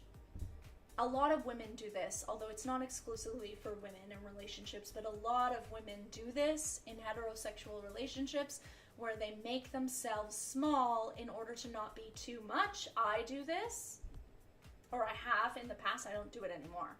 I just say, fuck it, you don't want to, like, this is me, and you don't like it, okay, too bad for you. And I said, side note, it's not that you're too much, it's just they are not actually enough, so they should go just find someone else. That's what I said. Yes. Also, you took my sadness out of context and I know can't other way. Totally goes with that. Yes. And then I just said, the outro transcends me to another dimension. Which I think, be giant. I love that. Yes, be giant. Yeah, it just feels like that line, like, it's sad because she is just such an incredible heart and soul, and I hope that she just doesn't do that anymore. Just fuck, like, no, you don't need to hold yourself back. Giant is like, yes, exactly. That is amazing. Okay, so did we do it? Yeah, we did. Okay. How to disappear. We're getting there, guys. We're almost there. Oh my god, we're only halfway there. Oh, it's 2:22. Oh my god, I wish you could see my friggin' here. Oh no, it's 2:23 now. So I was gonna pull this so you could see the 2:22, but it's actually 2:23. I guess it was just for me. Sorry.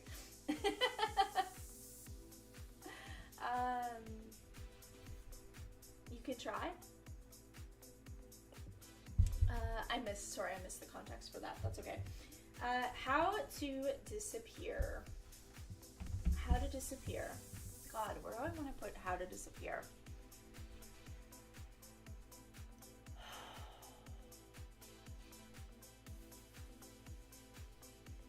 Summertime. Oh my god, you'll love blue banisters. I think a lot of people say that. I think you're probably right. It's my best friend's favorite one as well. Oh, and as well as Swan Song. Oh my god, Swan Song is so good. It was just 2:22. Yes.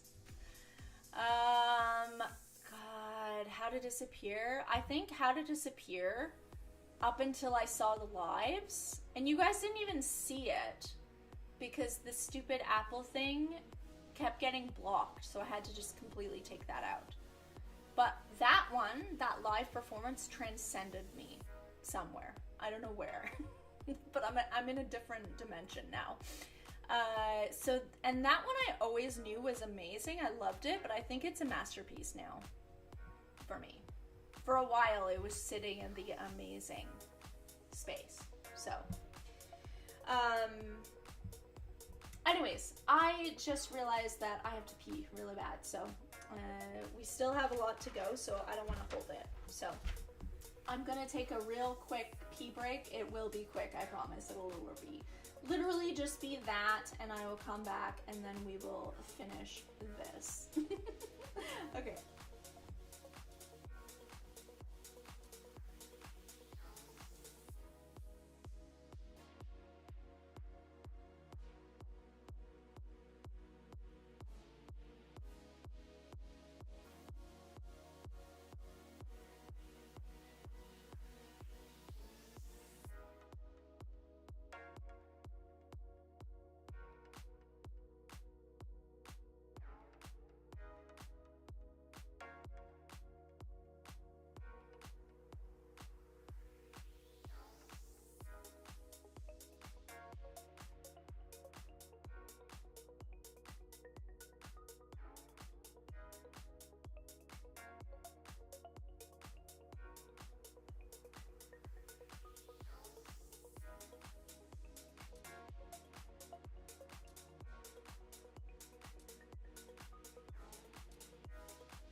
Oh my god, Dylan, you did a whole singing performance? That is amazing. I love it. Thank you. Let's go back. Did you notice in How to Disappear Live, she changed the lyrics to how you disappear and how they disappear? I think I actually did, but I didn't register it consciously. I think that's probably why it resonated more with me when I listened to it, but I don't think I actually like said it in my, I didn't, right? That's why you're asking me. I didn't say it in the live because I don't think I actually consciously realized that the lyrics were changed, but I did notice it. That's why it really resonated with me more, I think. So yes and no, I guess. I love the singing and dancing, Dylan. Thank you. When you're done with all the Lana albums, you'll have to check out her live stream from 2008 where she's in the studio with Jack making How to Disappear. Ooh, that sounds really interesting. Oh yeah, I think I'm gonna love that. I will definitely love that. Okay, what were we doing? Oh, we put How to Disappear. Just to remind you, we put it into Masterpiece. Which I'm not sad about. It's so good. Okay. Oh, and I also made this. I said, I just realized disappear is lowercase, which seems like a conscious choice because I actually went through and I looked at the rest of some of the other titles. There's another one coming up too. And a lot of them are uppercase, as titles usually are, right? But this one, Disappear, was in lowercase. So I thought that was interesting. I'm not quite sure what that means yet. I have ideas and connections going in my brain yet. I haven't processed it completely though. It totally is intentional. Yeah. But still, because I just realized that this morning. I was like, what the fuck? that is lowercase. And then, anyways, so that I still have fathoming to do, but if you guys have opinions on that or theories on that, I'd love to hear it too, but I don't know yet. It's still processing in my brain. It's still bubbling. And I said, there is something so soothing about this song, even though it's quite devastating. So it's a weird feeling to have because, yeah, it just feels so soothing. Maybe it's sonically I'm thinking about, but it's also so devastating. I love the lyric, the waves came in over my head, another wave reference, so I just wanted to point that out because I love the wave references.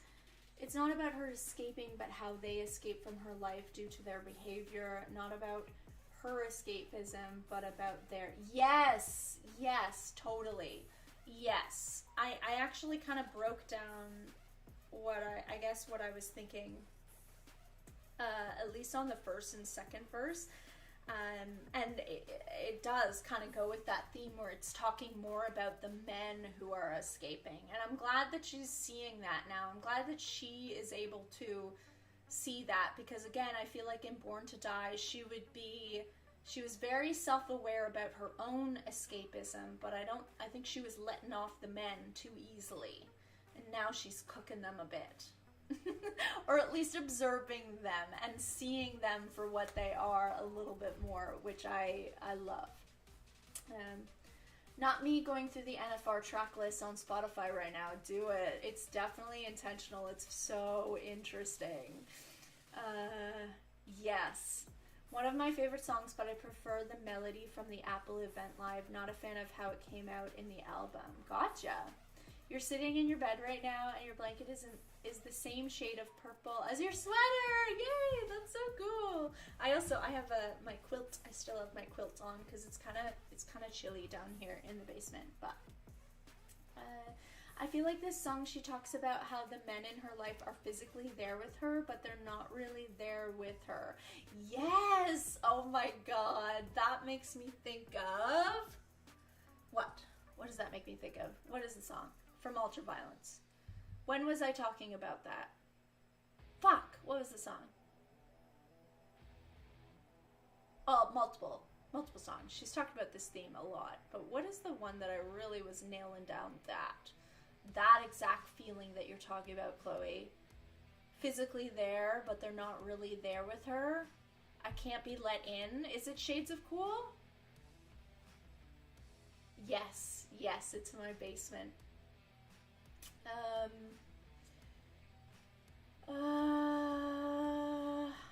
God, what is it? Shades of Cool? It's from Ultraviolence. I know it's from Ultraviolence, but they just can't let me in or something. Something about being let in. Fuck. Are we doing it? Let's do it. Let's do a side quest. Sorry. What is it? Do you guys know? What is it? Ultraviolence.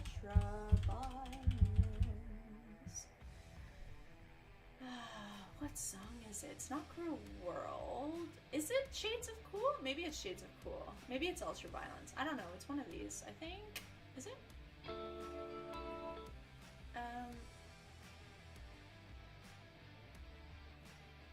I think it's Shades of Cool. Yeah, I think it's Shades of Cool that I'm thinking about. I can't break through your world. Yeah, it's Shades of Cool. Okay, got it. It's Shades of Cool. Okay, thank you. Yeah, I can't break through your world. Yes, that's what I was trying to get at. I couldn't. Sometimes the songs all like, I like remember the themes and I remember what album the theme was from, but I can't always like nail down what exactly song it is. So. Okay, cool. Yes. That just perfectly also encapsulates what Chloe was talking about, so I love that. When will you post your short and sweet deluxe reaction? I don't know. When I have time to edit it. It's not as long, because obviously there's not as many songs, so it ended up being, I think, like 47 minutes of a full reaction, meaning in theory, it shouldn't take me too long, but I mean, I've been sitting on my Lady Gaga abracadabra, or I can't say that word, reaction for what, 2 weeks now, and that is also only a 30-minute video to get through, so I don't know. Lana always comes first, but I'll try my best for both of those ones. Okay, so where else? Where was I? Okay, so I said the first verse feels like, and I stand by it. The first verse feels like video games. So it does make me feel like we're talking about video games. Guy, whoever the fuck that is, you guys know who it is. I don't know who it is. Video games guy, okay? But different perspectives. It feels like we're telling it from a little more mature Lana, which makes sense because she has years beyond that now. She has a little bit more retrospect to look at it, but it does feel like video games guy situation. I'm always gonna be right here, no one's going anywhere. Like, she wants to fully be here even when it's hard. Yes. Oh, I love that. It's sad because she can't escape herself. Yes. When you posting the Adele? I don't know. Never. We'll see. I don't know. Yeah. So it feels like in Born to Die, it felt like she was, again, she does a lot of gaslighting of herself, as we all do. It feels like she's telling herself that they are escaping together. Like, we're doing this together. We're just like, we're enjoying this time together. It's a beautiful time. Even when we hear her talk about video games in that era, she talks a lot about, like, creating these beautiful moments and we're escaping together. But, like, also, that's one perspective. I think actually he's, and I wrote this, but I think he's actually just escaping. But in the moment, it still felt good to her. Because she was gaslighting herself, I believe. But I think he was just fucking escaping, playing video games and grabbing another beer. But I think she needed to feel like it was this amazing, beautiful moment, that they're just enjoying the simple things in life. But I think when she thinks about it after, she's like, oh fuck, like, he was really just escaping and not really being there in the way I needed him to be. But maybe I'm wrong. She shouldn't escape herself. She should want to be herself. If not, that's even sadder. Totally.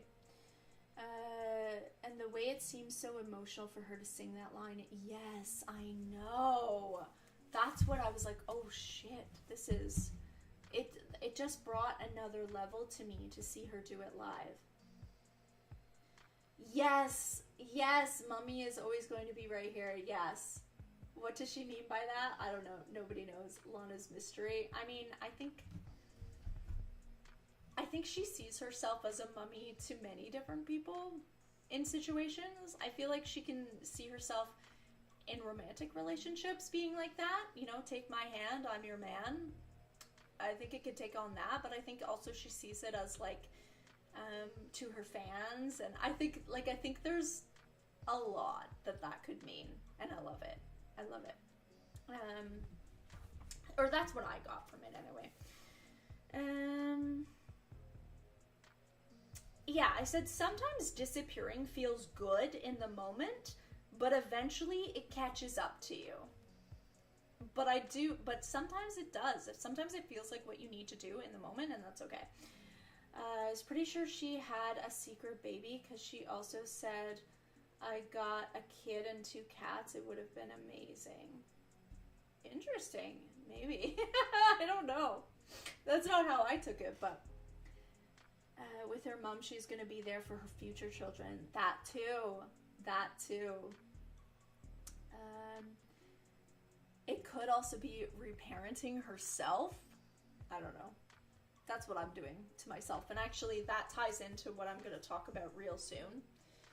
That I had an epiphany. I don't know if it's even right, the epiphany, but it's how I see the song now. So it is just what it is, and that's okay. But that actually goes along with the line of that. Like, maybe she's reparenting herself, too. because she didn't have a mom. So she's got to be a mom to herself. And I understand that. I have a very different relationship with my mom. From when I know what her relationship is, I don't want to compare because it's not. But I still do have to reparent myself and be my own mother because I didn't have a mother, just in a different way than hers. My mom is sweet and didn't abuse me in any way. She just wasn't the mom I needed her to be. Yeah. Maybe we'll get more into that, I guess, when she starts talking about her situation. It might bring up stuff for me, but yeah, so I've had to reparent myself. I've had to be my own mother to myself, to my inner child. And so sometimes I wonder if she talks about that kind of stuff as well. Like, I made it up in my head and I know the song and even lyrically by heart, but I can imagine listening to it. It feels unreal, like Lana. Isn't really the lyrics are all my own thoughts? Yeah, I can totally understand that. When it resonates so much with you like that, I get that. Sometimes your mind is overthinking so much you just want to block out the noise and escape from your thoughts in your own brain so it's not fully negative. Yeah, totally. But I think also when you look at it, like I said, I really feel like the video games dude, I think she looks at that, again, it's all speculation and all just how I'm painting Lana right now, so I'm not saying it's factual at all. But what I'm seeing is a girl in the moment of whatever video games era, whenever that was happening, her really making the best of that situation and really thinking that and feeling comfort in that and feeling like it's beautiful, and then looking back at the relationship years later and being like, oh shit, like really he was just escaping me and I deserved better. That's how I see it. But and then I said in the second verse, it feels like the way men escape emotions and the way they can also, not just men, women do this too, but obviously she is talking about men in this, or it seems like it to me, self-sabotage as well. So we have the line for escaping emotions, forgetting the things that they feel, and then the self-sabotage is the lyric that's about like moving the mountains to just pound them out again in the ground. Men do that. They do seem to do that. Makes so much sense and agree. Yeah, I agree too. And then the third verse, it really does feel like, again, that she's dreaming of a different life. And I said, it's so interesting because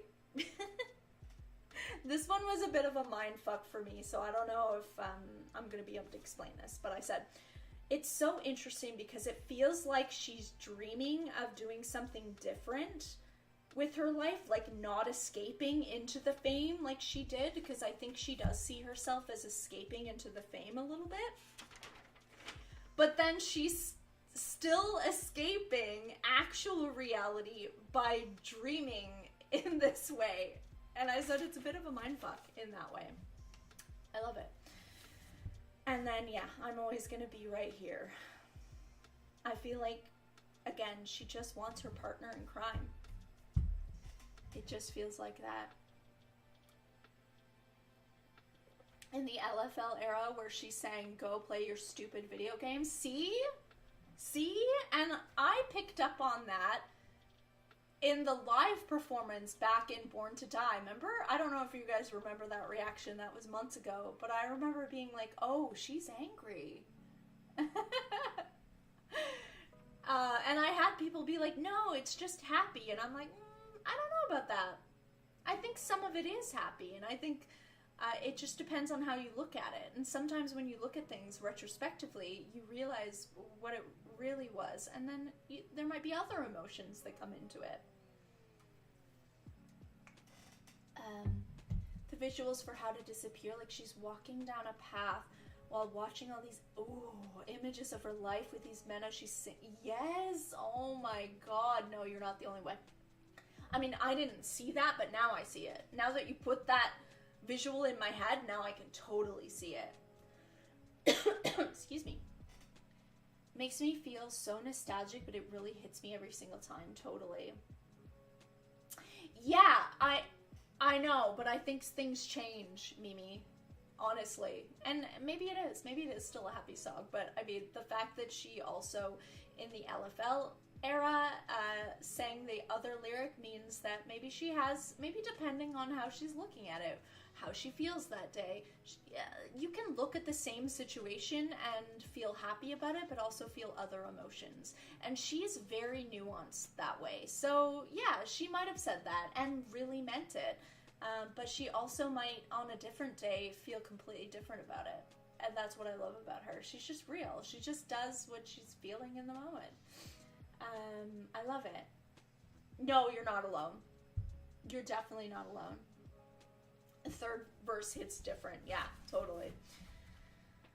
Love it. Okay, let's go. Okay, California. So this is the one that had a big epiphany moment, and I think I might be dead wrong. And I don't mean dead wrong like, I'm not wrong. The way you interpret art, it's not right or wrong. But I had a shift in how I listened to this song. It could be her intention, but my guess is that maybe it wasn't her intention, but I'm also okay with that, because now I'm just gonna listen to it this way because I like it this way, and I haven't even told you what I'm talking about, so I'm just going on about nothing right now, but we'll get there, don't worry. You have to go get some dinner. You had a lot of fun with all you guys. Okay, bye, Chloe. I know, it's so late. Is it good or not for me? I get that. I totally get that. California.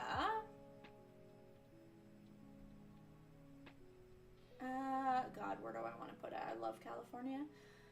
I love it. It's not a good, it's not a not for me, but I do think it is actually in a great for me. Like, it isn't in these top for me. Like, that is my truth. So I kind of understand you there, Lorena, but it's not in good or not for me. Like, I still like it. I still think it's a great song, especially now with this new perspective. It was my least favorite at first listen. I found it boring, but now I love it. I love that. I love that when songs do that. How do people not like the song? Well, I mean, I personally like it. I'm literally putting it in great. And when I put something in great, I actually mean that. I think it's a great song. Means I love it. But yeah, compared to some of the other songs, it's not my favorite. It's still boring for me. Yeah, no, and you're allowed to have that. You are. I still like it. So this is what I said about California. I said, this song, actually, I'll go back to my just face cam here. Okay. I said, this song puts me in a trance. I love the line, because it does. I listen to it, and maybe that's what, like, when you're saying it's boring, like, I can get it, because I get that feeling, because it literally, it just puts me in a trance. And that doesn't mean I think it's boring, but it's just like, I don't know, it's just so chill, and the vibes are so interesting, but also just, like, it doesn't change up super a lot, I guess, sonically. And so for me, yeah, it feels like, again, similar to how Venice Bitch is a perfect song for, you know, just riding in the car and just letting it kind of take you. I feel like California lives in a similar realm for me, where it's like, I just want to let it play and let it take me on the journey, and it just does that. I don't know. It puts me in a trance. I don't know. Happiness in a Butterfly. Well, we haven't gotten there, but yeah. I'll have to come back to finish this one. So far, so good, Val. Perfect. Are you heading out? Okay, bye. You don't have to be sorry. Yeah, no, definitely. California's, yeah, it's calming. Yeah, like I said, it literally just puts me in a freaking trance.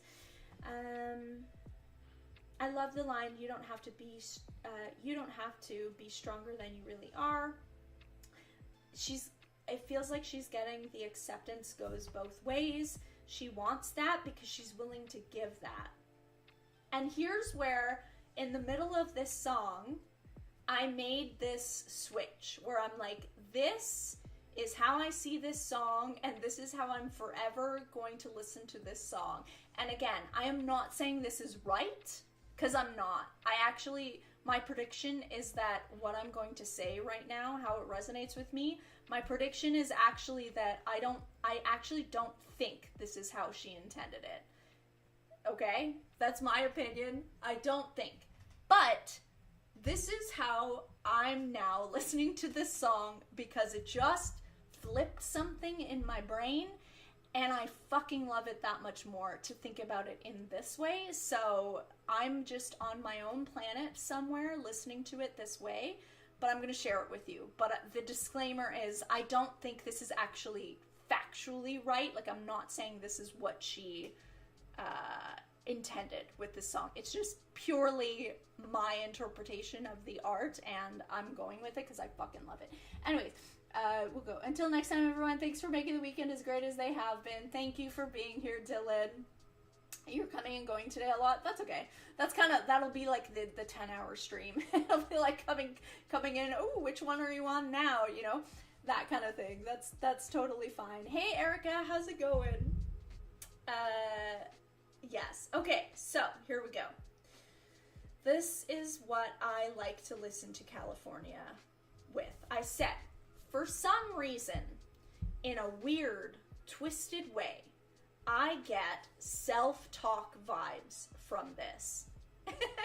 And then again, more disclaimers, because I always disclaim, right? Because I'm like, I don't think this is actually what she's intending, but this is what I'm getting. I'm getting self-talk vibes. And I said, it's probably me projecting, but it's an interesting listen in that perspective. Like trying to bring herself back to reality from the escapism of addiction, fame, romanticism, etc. And then I wrote, fuck, how did I not see this before? And then I said, wait, I'm convinced it's about herself. You're brighter than the brightest stars. You're scared to win, scared to lose. I've heard that war was over if you really choose the one in and around you. Herself. Choose yourself. Again, I don't think that's what it is. Like, her intention. But fuck, if you listen to that song as self-talk and, you know, her talking to that part of herself that just wants to escape always, it's like her higher self talking to the escapism part of herself. Fuck, it's beautiful. I'm telling you, it transcends you. It transcends you in another dimension. Try it. Honestly, try it. That was the first thing you thought back then? Okay, so I'm not completely crazy.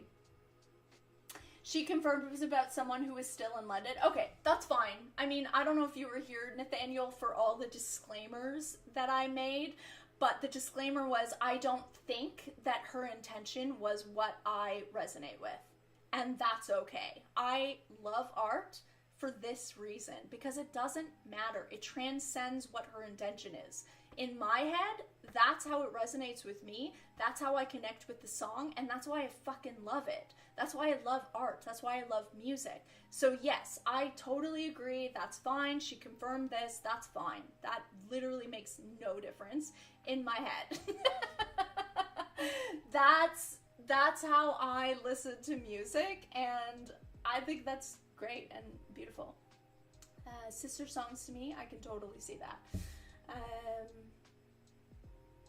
You have no idea what track we were on? Oh, we were on California. Well, you watched the live where you said it with us? I missed something. That's okay. That's okay. I'm so glad I'm not the only one upset. No, you are in good company here, Erica, for sure. It was supposed to be a collab album with the last Shadow Puppets, but it was scrapped. Interesting. Makes the song a lot better. See? And maybe that's it. Maybe I was like, I'm not really connecting with this. How can I personally connect with it? And I did. I connected the dots for myself. Again, I completely believe that it literally has nothing to do with what her actual intent behind the song is. But it doesn't matter. That's why I love art, because it transcends the artist's actual intention. And that's when you know you really have great art, is when you are able to do that as an artist. And she's one of those. So yeah, I really love that interpretation. I can see myself. Yes, yeah, totally. I had to do that. I do that all the time, where I'm like, if you just take this perspective, it's my way in. It's my way in. Because I wasn't connecting to it, just thinking about a friendship or a relationship or whatever. It just wasn't connecting with me. But that idea of connecting with yourself and talking to yourself, especially now in the work I'm doing on myself right now, it just connects. So it is what it is. Lana talked about California, said she's still in London on the second live we watched in the... Okay, totally. I agree. I believe it. I believe it.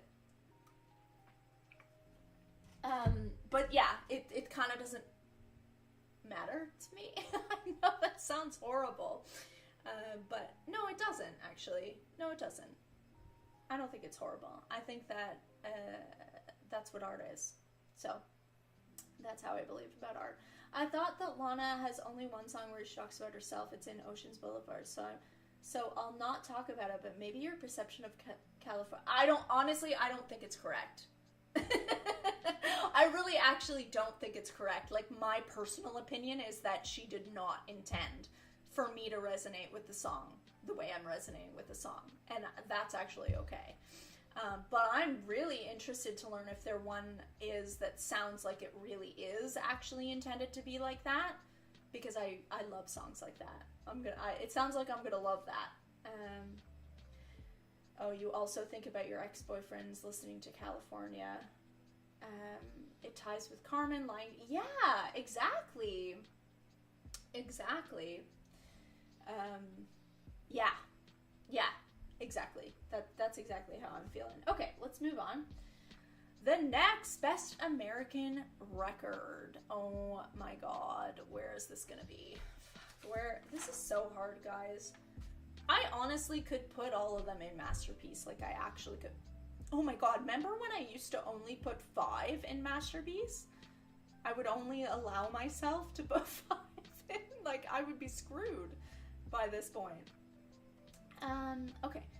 The next Best American Record. I'm gonna put it in Amazing, because I love it. I think it's a fucking great song. I think it's amazing, but it's not in Masterpiece for me. Of the songs, so better not auto say the name. The one... Oh, okay. Okay. That's one reason I love Mitski, is because her songs have thousands of interpretations. Mitski is definitely on I was gonna say the chopping block. The chopping block. That sounds violent and horrible. But yeah, Mitski is 100% in my plan to do. I have a feeling I'm going to love Mitski. From what people have told me, I just have this intuitive feeling that I'm going to fucking love her. So yes, I'm so excited. That I'll probably do a full one after Lana. Yes, I will, J&R. I definitely will, but it'll be in sequence. Right now we're at NFR.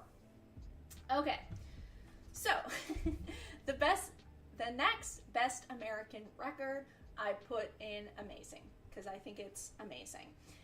I think this one is similar, where I didn't pick up on the bit of...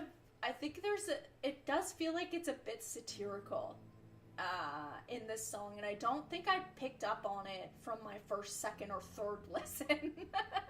And that might have been a me problem, because like I said, sometimes I take things really lyrically, and if I'm not hearing tone, obviously, while people are talking, having a conversation, when people are being satirical or sarcastic, there's a tone that people say, but obviously you can't necessarily pick up on that as well through singing. So sometimes I don't pick up these things until a little later on, which is okay. Again, I am a very literal thinker. That is how my brain works, and so that's fine. But I am picking up on a little bit of satire here. It seems like a similar kind of self-aware critique that she does on Brooklyn Baby. It's like a self-aware pretentiousness, it feels like. After Adele. She's doing it chronologically. Yes. Sometimes when I listen to Lana, it feels like she's a ghost who goes through me like a wave. Oh my god, I get that. I totally understand that. And then I talked a little bit more about that idea. It feels like we're up all night and just writing this masterpiece. It was just that good. It feels like she's having a bit of a laugh at herself with this like pretentious, cool boyfriend in the band idea. It just reminds me of that. I don't know what you guys think about that, but it really does. Is definitely not one of my faves. I know. No, you're not being hated at all. Definitely not. But yeah, that's what I'm getting from it. I absolutely love the kind of sonically, the tonal shift. When it goes from the verse to the chorus, it feels like we're transported again to her like slow motion fever dream thing that she does in other songs like Freak, and there's a bunch of them, right, that have that slow-mo West Coast. Those are just some off the top of my head. But she does this a lot, and it feels like we're in that slow motion fever dream again, and I'm absolutely here for it. I love it. I also love the lyric, "We lost track of space, we lost track of time." It feels like that being in a bubble idea, it's really beautiful in the moment, but it eventually gets popped, the bubble. I said the bridge is stunning. I love the bridge. Heroine, yes. The next best American. Sorry, I already read that one. The lyric, "All the roads lead to you." Oh my god, putting him on a pedestal again, but I love it. Love it.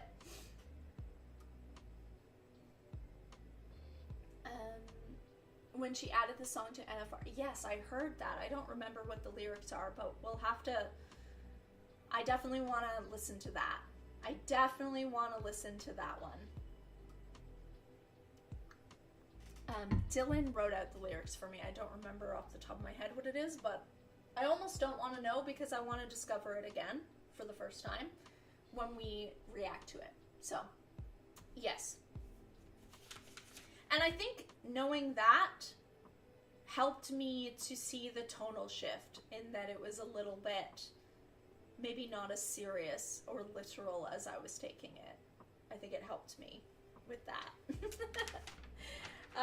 Okay, the greatest. Oh my god. And I would like to say, oh, no, we actually want to stay on this one. Sorry.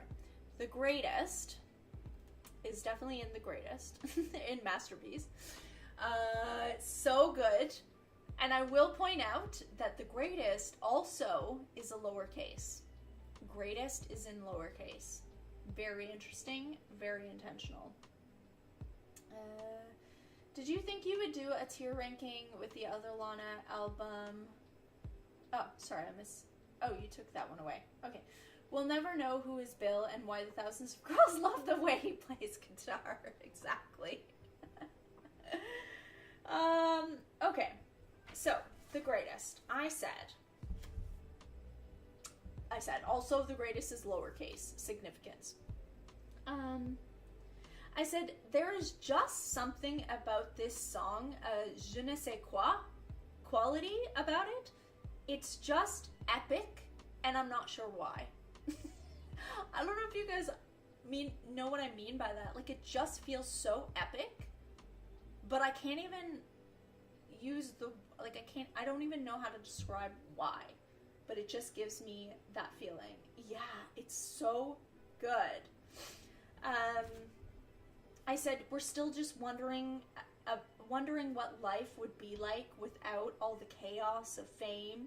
What would it be like to go back to that simpler time, like the video games time? It's like, sure, I struggled, but I was living, and I miss it. The simple time, right? Because now with the fame, she's caged. There's so many things that she's caged with now that she can't do. you were to do, do you think if you would do a tier ranking now with the other Lana, oh, the ones that I've already done? Probably. It's possible, because I feel like these songs, like, kind of live.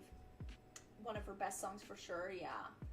Nostalgia, hope, giving up, sadness, but also happiness because you finally understand everything. Yeah, it's so good. Maybe that's it, because it's so many emotions. Maybe that's what I was, like, not able to describe. I think that's maybe what I was getting at, because it just feels so epic. It was the only word I could describe, but maybe that's it, because it's so filled with so many different emotions. I think that's why I love it. Yeah, I think you just put my words in a better way, Lorena, again, for the second time today. It does feel epic. It's like her vocals mixed with the production, yeah, with the lyrics make this superior combination that carries me away every time. It's giving swan song, yeah. I totally see that as being a kind of sister song, totally. I said she wants to feel the vibrance of life again.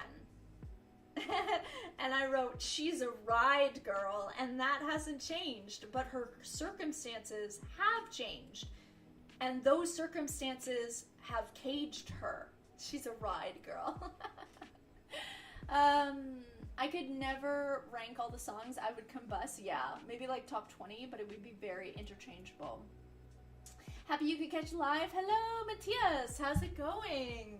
How's it going? I'm happy you're here too. We've been here for over 3 hours now. No, actually 4. Oh my god, we're at 4 hours. Oh my god, I gotta get this shit done. Okay, we're gonna get this done. Cause I need to eat. I'm starting to get hungry. So yeah, we gotta wrap this up soon. Sorry, we've been talking too much. Born to ride, exactly. You get me. We're on the same brainwave. Elvis is crying. Yes, you get me. Lana's songs can make you feel nostalgia for things you haven't lived and miss memories you haven't. Totally. Ooh, I love that. Yes. Yeah, the line, I want shit to feel just like it used to when baby I was doing nothing the most of all. Oh, I love that line. And the line, I guess that I'm burned out after all. And I said, okay, so it doesn't feel like maybe that would be the saddest lyric, but I feel like this may be one of the saddest lines for an artist, particularly. So to feel like you're missing your fire, your passion, your inspiration is one of the worst things that an artist can feel. So that idea of being burnt out, that's death for an artist. If you feel burnt out, that is literally one of the worst feelings you can feel as an artist. I said, this is why we fucking live. And I actually did write out the swear word. To not have that fire in your belly anymore feels like death. And then I said, but worse than death, because you're still here fucking feeling it.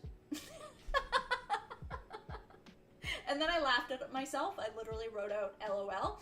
And then I said, morbid, sorry. Which is why it does really feel like I think that was a really good connection that you made, Mimi, about Swan Song, because it really does go with that idea. Oh god, yeah. Did you rank everything? That's quite an impossible mission, especially for NFR. Yeah, we're still not there. There's 3, yeah, we still got 3 songs left. We're almost there. I don't know why I haven't had any gummy. Yeah. Yes. Okay. What else? And then I said, but obviously now we know that she does get her spark back. And I said, thank God.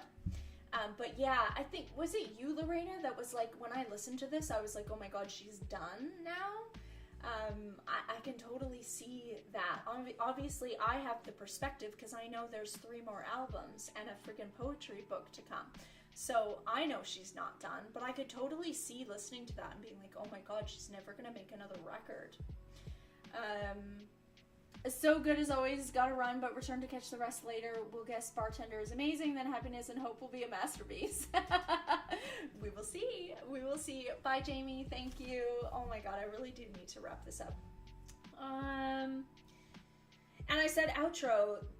Oh god, yeah. The outro feels like to me that spiral that your brain does. So it, you know, when you're, I don't know if you guys will relate to this, but I do, because my brain spirals all the time. It's like you start off with, oh, I'm so sad about this thing that happened, like this very specific thing that happened, and then it like spirals and spirals and more, and like adds more, almost like a snowball effect, where it just, you start there, and then you end up with like the world is actually just ending and burning. That's what it feels like. And I totally relate to that. I thought she was quitting these lyrics. Yes. Begging. Yes. Yeah. I can totally see that. Okay. Bartender. I love Bartender. But, oh my god, I think Jamie might have been right in her prediction. I think Bartender is amazing. And, yeah, oh my god. I think Jamie actually predicted it, but we'll still go through the motions here. My friends and I were panicking. I can totally see that. Thank God I had the perspective, because I would have freaked out. I would have freaked out. It's one of your favorites ever, not gonna lie. I totally respect that. Totally respect it. And I think on certain days, it might be in the masterpiece category for me. Depends on the day, honestly. But today, in this moment, it feels like amazing.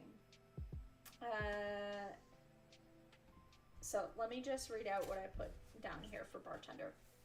So I said, it's another one I have a difficult time explaining the feeling that I get with it. It really is. It kind of feels dreamy, but that doesn't feel like the right word to describe it. I really don't have the right word, I think, that it makes me feel. I said, I love the line, probably one of my favorite lyrics. I know I say this a million times, but anyways, I love the lyric, the poetry inside of me is warm like a gun. That, I relate to that a lot. I love it. And it does. It feels like another fantasy of escape from fame and being able to keep love and real life preserved. I love the line, and it kind of describes it here, the photo-free exits from baby's bedside. And then I said, okay, so she's wanting to escape fame. And I said, but how? Do we go with love?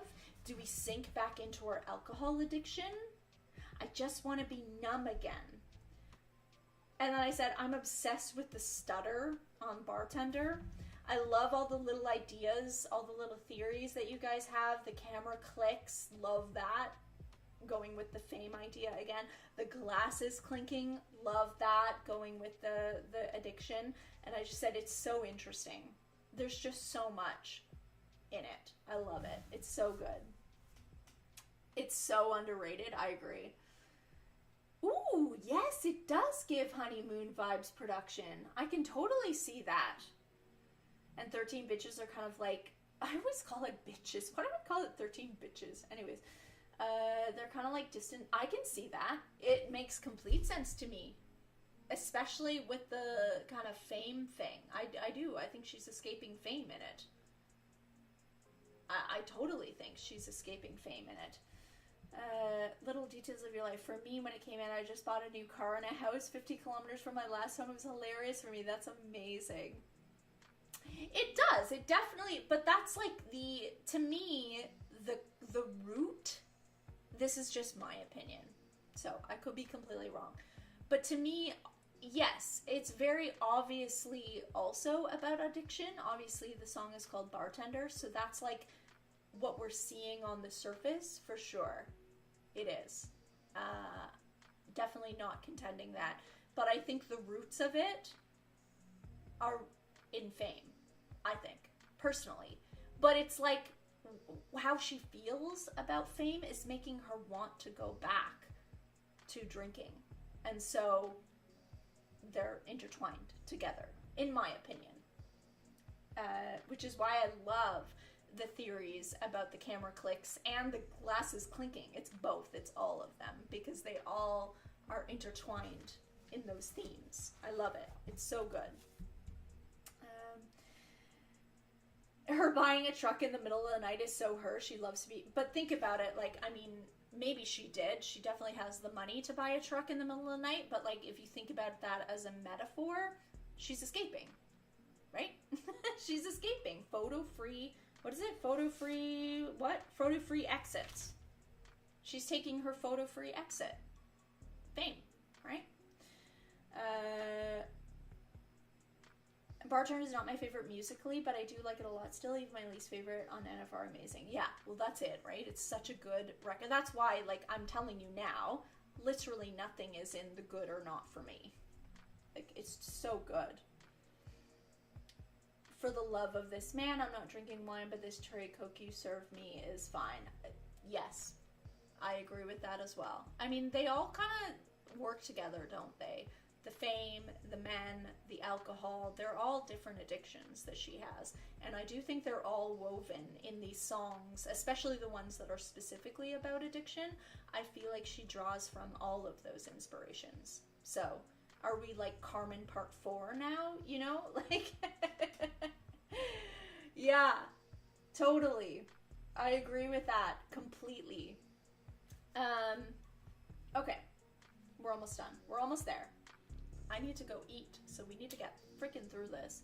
But some of these songs are, like, my favorite. So it's so sad that we don't have a ton of time for the last two. Okay. Happiness is a Butterfly. It is a masterpiece for me. It is... I know some people don't like it, and I totally get it.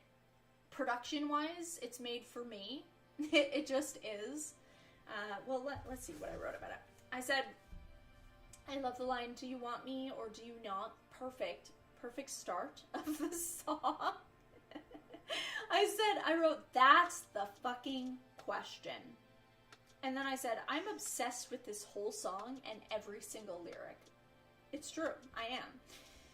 I love the happiness, the first chorus, happiness is a butterfly, try to catch it like every night, it escapes from my hands into moonlight. Perfect. I resonate so much with that. I'm telling you, I'm so inspired today, and I don't know why. The nap I took today helped. Sometimes you just need a good freaking nap. Such an amazing ending it is. It's a masterpiece. Don't let anyone tell you any different. It's like alcohol gave her this comfort and calmness she found anywhere. Totally. No, I agree with that, Mimi.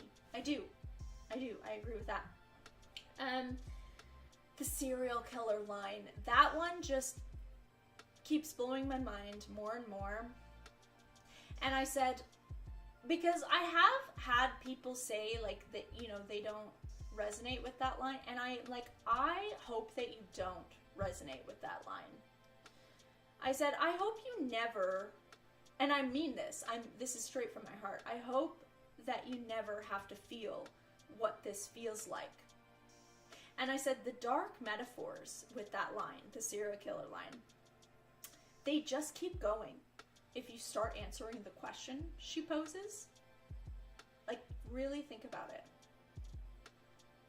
What's the worst that could happen if I'm already hurt? Well, you start answering it, right? If you actually start answering it logically, you'll be like, well, I mean, there's worse than dead, right? There's torture, there's a lot of dark things, right, that you can start answering that question with. And then you get it. Then you get how dark it is. Because she feels dead inside. She feels dead inside in that lyric. In that moment. I'm not saying forever, but in this moment that she's writing this song about this specific feeling, she feels dead inside. If you feel like that, then there is absolutely nothing that he could do. that would be worse, because she's already dead. I mean, that's how I feel about it. But again, I hope it doesn't resonate with you, because it's a really shitty feeling. And I said, again with the burnout. Again with the burnout. Feeling dead inside, not feeling that spark anymore.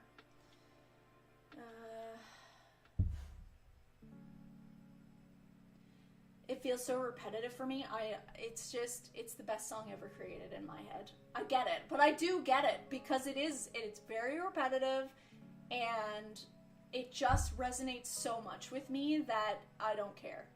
I don't care that it's repetitive. It literally means the absolute world to me. So, but I get it. I totally get if it doesn't. I hope it doesn't resonate with you, because it's so fucking sad. And you always end up skipping the last minute. I can't, Lorena. It should have been her espresso. Oh my god, it could never be her espresso, though. There's not enough people in the world that can... I don't know. It's too dark. And I mean that, like, I love it because it's dark, but it's so dark. It's like, give this camera... No, it was video games. She already was so famous before. Yeah, but video games was talking about a time before she was famous, right?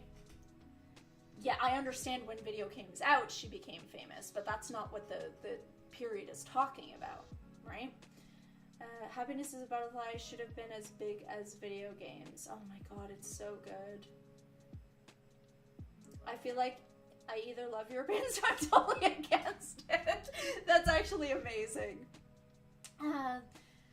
Most hated... No, you are not. You're not hated. But yeah, no, I don't agree, Lorena, respectfully, but I don't resonate at all. Yeah, see, you're in the same boat as Mimi.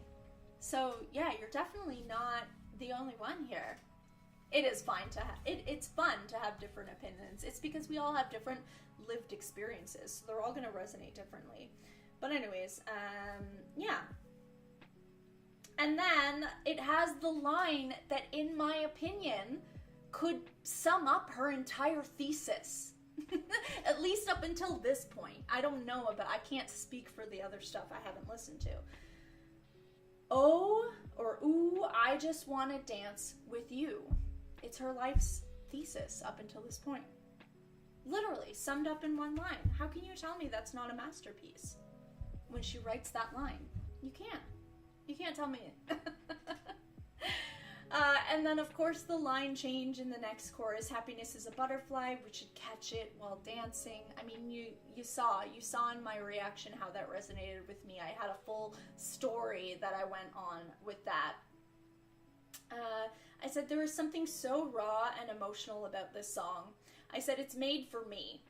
I said we're kind of back in that 60s pop folk vibe, centered on the lyrics and like very minimal production, which is why also another reason why I love it so much, because I actually love that shit. So, was Arcadia. The music video was also released on the same day. Ooh, I can't wait to hear that one too. Whoops, I didn't mean to do that. I love the lyrics and I want to love the production as well. I hate that I don't, because it's so good. I see it, but I don't feel it. And that's totally fine. Then there's songs, I think there's songs, like some of the songs that sometimes I put in like amazing and great. That's why I put it there, because it's like I can feel that it's somebody's masterpiece, or like a lot of people's masterpieces. Like I know that it's a great song, but it's just one that doesn't resonate with me as much. And that's kind of what I mean. That's why nothing has ever really gone into... I think I might have put like 1 or 2 songs into good. I don't think I've put anything this whole time into not for me. I think I've put 1 or 2 into good, and then everything else has been these top 3 tiers. Because that's really how I feel. Her music is that good. Her lyrics are that good. But yeah, it's totally real. And there's nothing wrong with it. And you know what? Maybe you'll wake up one day, like, you know, based on whatever your experience, and I hope you don't actually, because I I think it's actually a good thing not to resonate with that song, to be honest. But maybe one day you'll listen to it and you'll be like, okay, yeah, now I get it. Or maybe not, right? Who knows? Okay, Hope, let's finish off. Let's finish this freaking thing off. And of course, oh my god, of course it's in Masterpiece. Duh. I love the I love that whole section. Not to send her away, but yes. Like she's getting him. I love it too. Yes, from point A to point B. I love it. Yeah. You get it. You get it. I didn't even talk about that part because there was the other, like the serial killer line that really resonates with me, but yes. Yes to all of that. Yeah. Hope is a dangerous thing. Oh my god. Masterpiece. I said this, this song is everything. I said this song is everything. You just got back, but why do you, but did you notice in Barton the way, yes, we talked about that. Yes, we talked about that. Okay, I said, this song is everything. I said, true shadow work, looking in the mirror, assessing her demons. And I said, it's beautiful to witness that. It's beautiful for her to share that with us. It's very personal. I love, obviously, I've been tearing around in my fucking nightgown, 24/7 Sylvia Plath. So cool of a line. And it really does feel like how she again, we're talking a lot about perceiving, how people perceive her, but this song really feels a lot of how she's perceiving herself in different moments. And I love that. Because, again, it's how she's painting herself. We're talking about how people are painting her a lot, right? The whole theme of the album, Norman Rockwell, right? This song is really her expressing how she is painting herself or has painted herself in the past. It's so beautiful. Since before Born to Die, so it's just too much for me now. Also, Summertime Sadness. Do you remember there was a time where you were convinced that you should have... Yes, I mean, it just was dumb. It was a dumb idea. I can't do it. You with Diet Mountain Dew? Wrote Val, video games in a list of favorite songs. Hopefully it's back in your faves. I love video games. Oh my god. I still love video games. Anyways, and I love, oh my god, that whole writing in blood on the walls because the ink in my pen don't work in my notepad. Freaking love it. This is her life's work, her purpose in life. The reason she gets up in the morning, and she will use her blood if she needs to. I love it.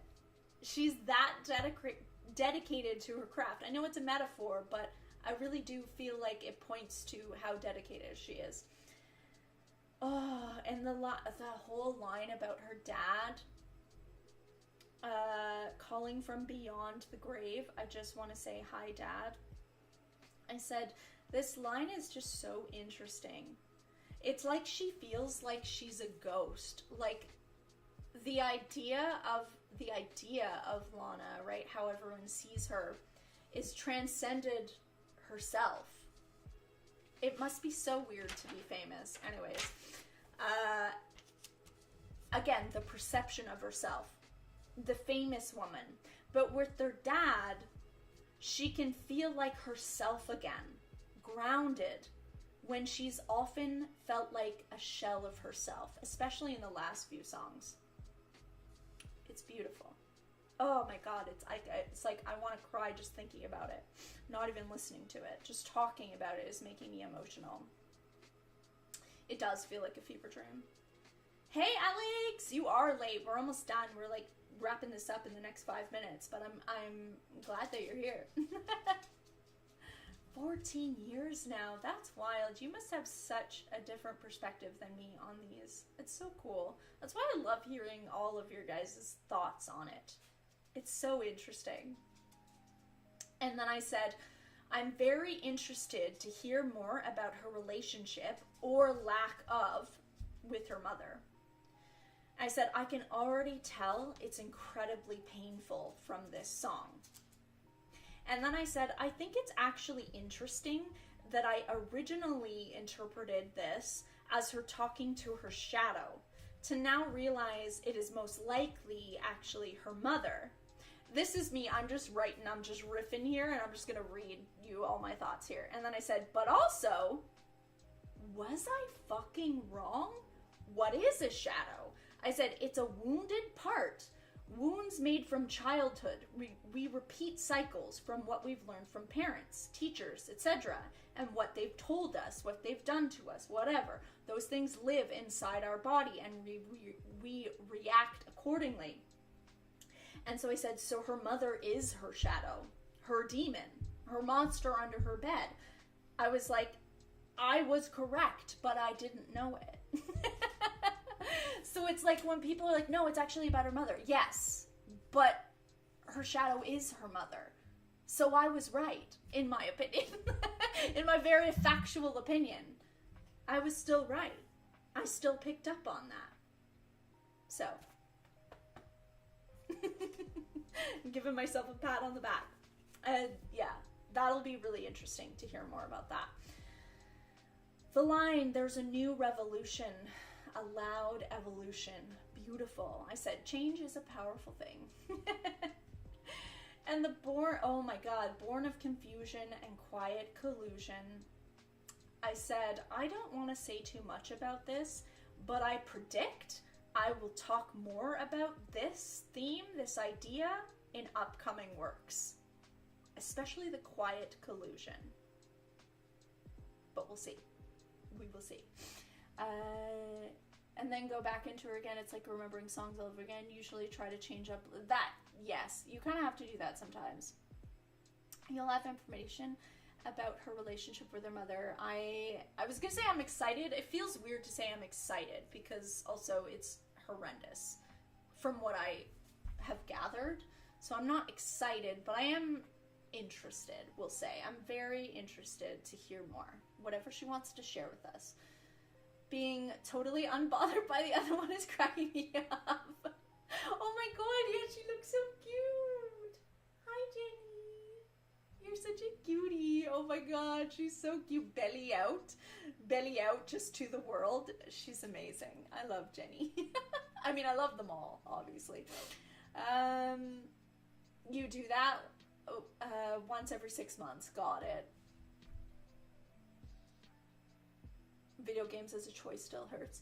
When you get to Blue Banners, it'll be interesting to compare Wildfire to Hope is a Dangerous Thing. They are sister songs, in my opinion. I am so excited to hear that. The modern day woman with a weak constitution feels like what she said, that there should be a place for her in feminism. Totally. Yep. Totally. I see that, and I see other things too. But again, I almost want to keep that to myself for a little bit and mull over it because I feel like it's going to come up again. It's just a prediction I have, but we'll see. Yeah, and I just wrote... I just said that line specifically, a modern day woman with a weak constitution, because I've got monsters under my bed that could never fight off. This line guts me every time. And then I said to end with, but I have it, yeah, I have it, I have, is freaking epic, is what I said. I said, a beautiful, fiery phoenix, and I can't wait for more, is what I said. I was shocked that you didn't react to Venice Bitch live. It's truly life-changing.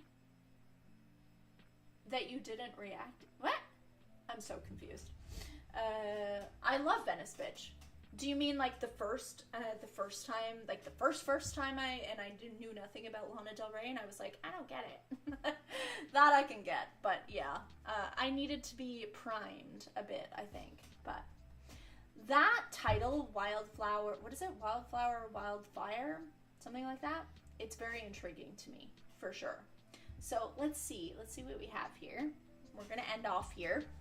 I need to go eat. It's 3:33. Beautiful. I'll show you the proof this time. The receipts, 3:33. See? Woo! 333. That means that I need to get off. But yeah, in Masterpiece we have Cinnamon Girl. I put that way up at the top because that is my favorite. I love it.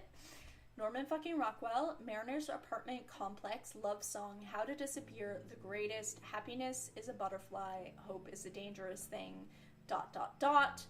Amazing, I have Venice Bitch, Fuck It, I Love You, The Next Best American Record, and Bartender, and then in Great, I have Doin' Time and California.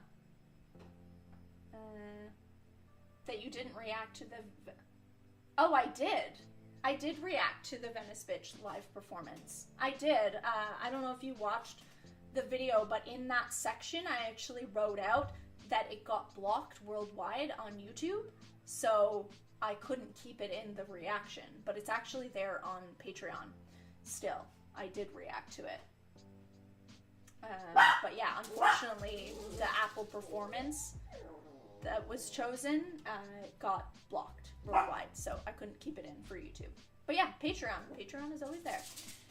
And I'm doing a pizza because I'm about to fall down. That sounds like an amazing idea. Anyways, let's end this off. That was a marathon. Thank you guys for being here. I love that people are just coming in, coming out, checking in. Which one are we on? Again, that'll be like the long 10-hour live stream when we go through all the albums. And it'll be great. Thank you so much for being here, guys. I watched it but didn't read the Oh, gotcha. No worries. I get it. Yeah. But no, I did. I tried my best to have that. I definitely reacted to it. I couldn't post it on YouTube. I had to take it out. It was sad because that one, especially the How to Disappear too, that really changed things for me. So it was kind of sad that I couldn't keep it in. But anyways, have a wonderful rest of your day and weekend. And we will be back next week with the freaking poetry book. I'm so excited. I'm going to try to do that either tomorrow, sometime. Monday, Tuesday, Wednesday, one of those days, whatever I feel really good, and then it'll be up on Patreon, and then I'm hoping to get it out for the weekend. So, my guess is probably Sunday. We'll do a premiere of it. So, anyways, I'll see you guys. Bye.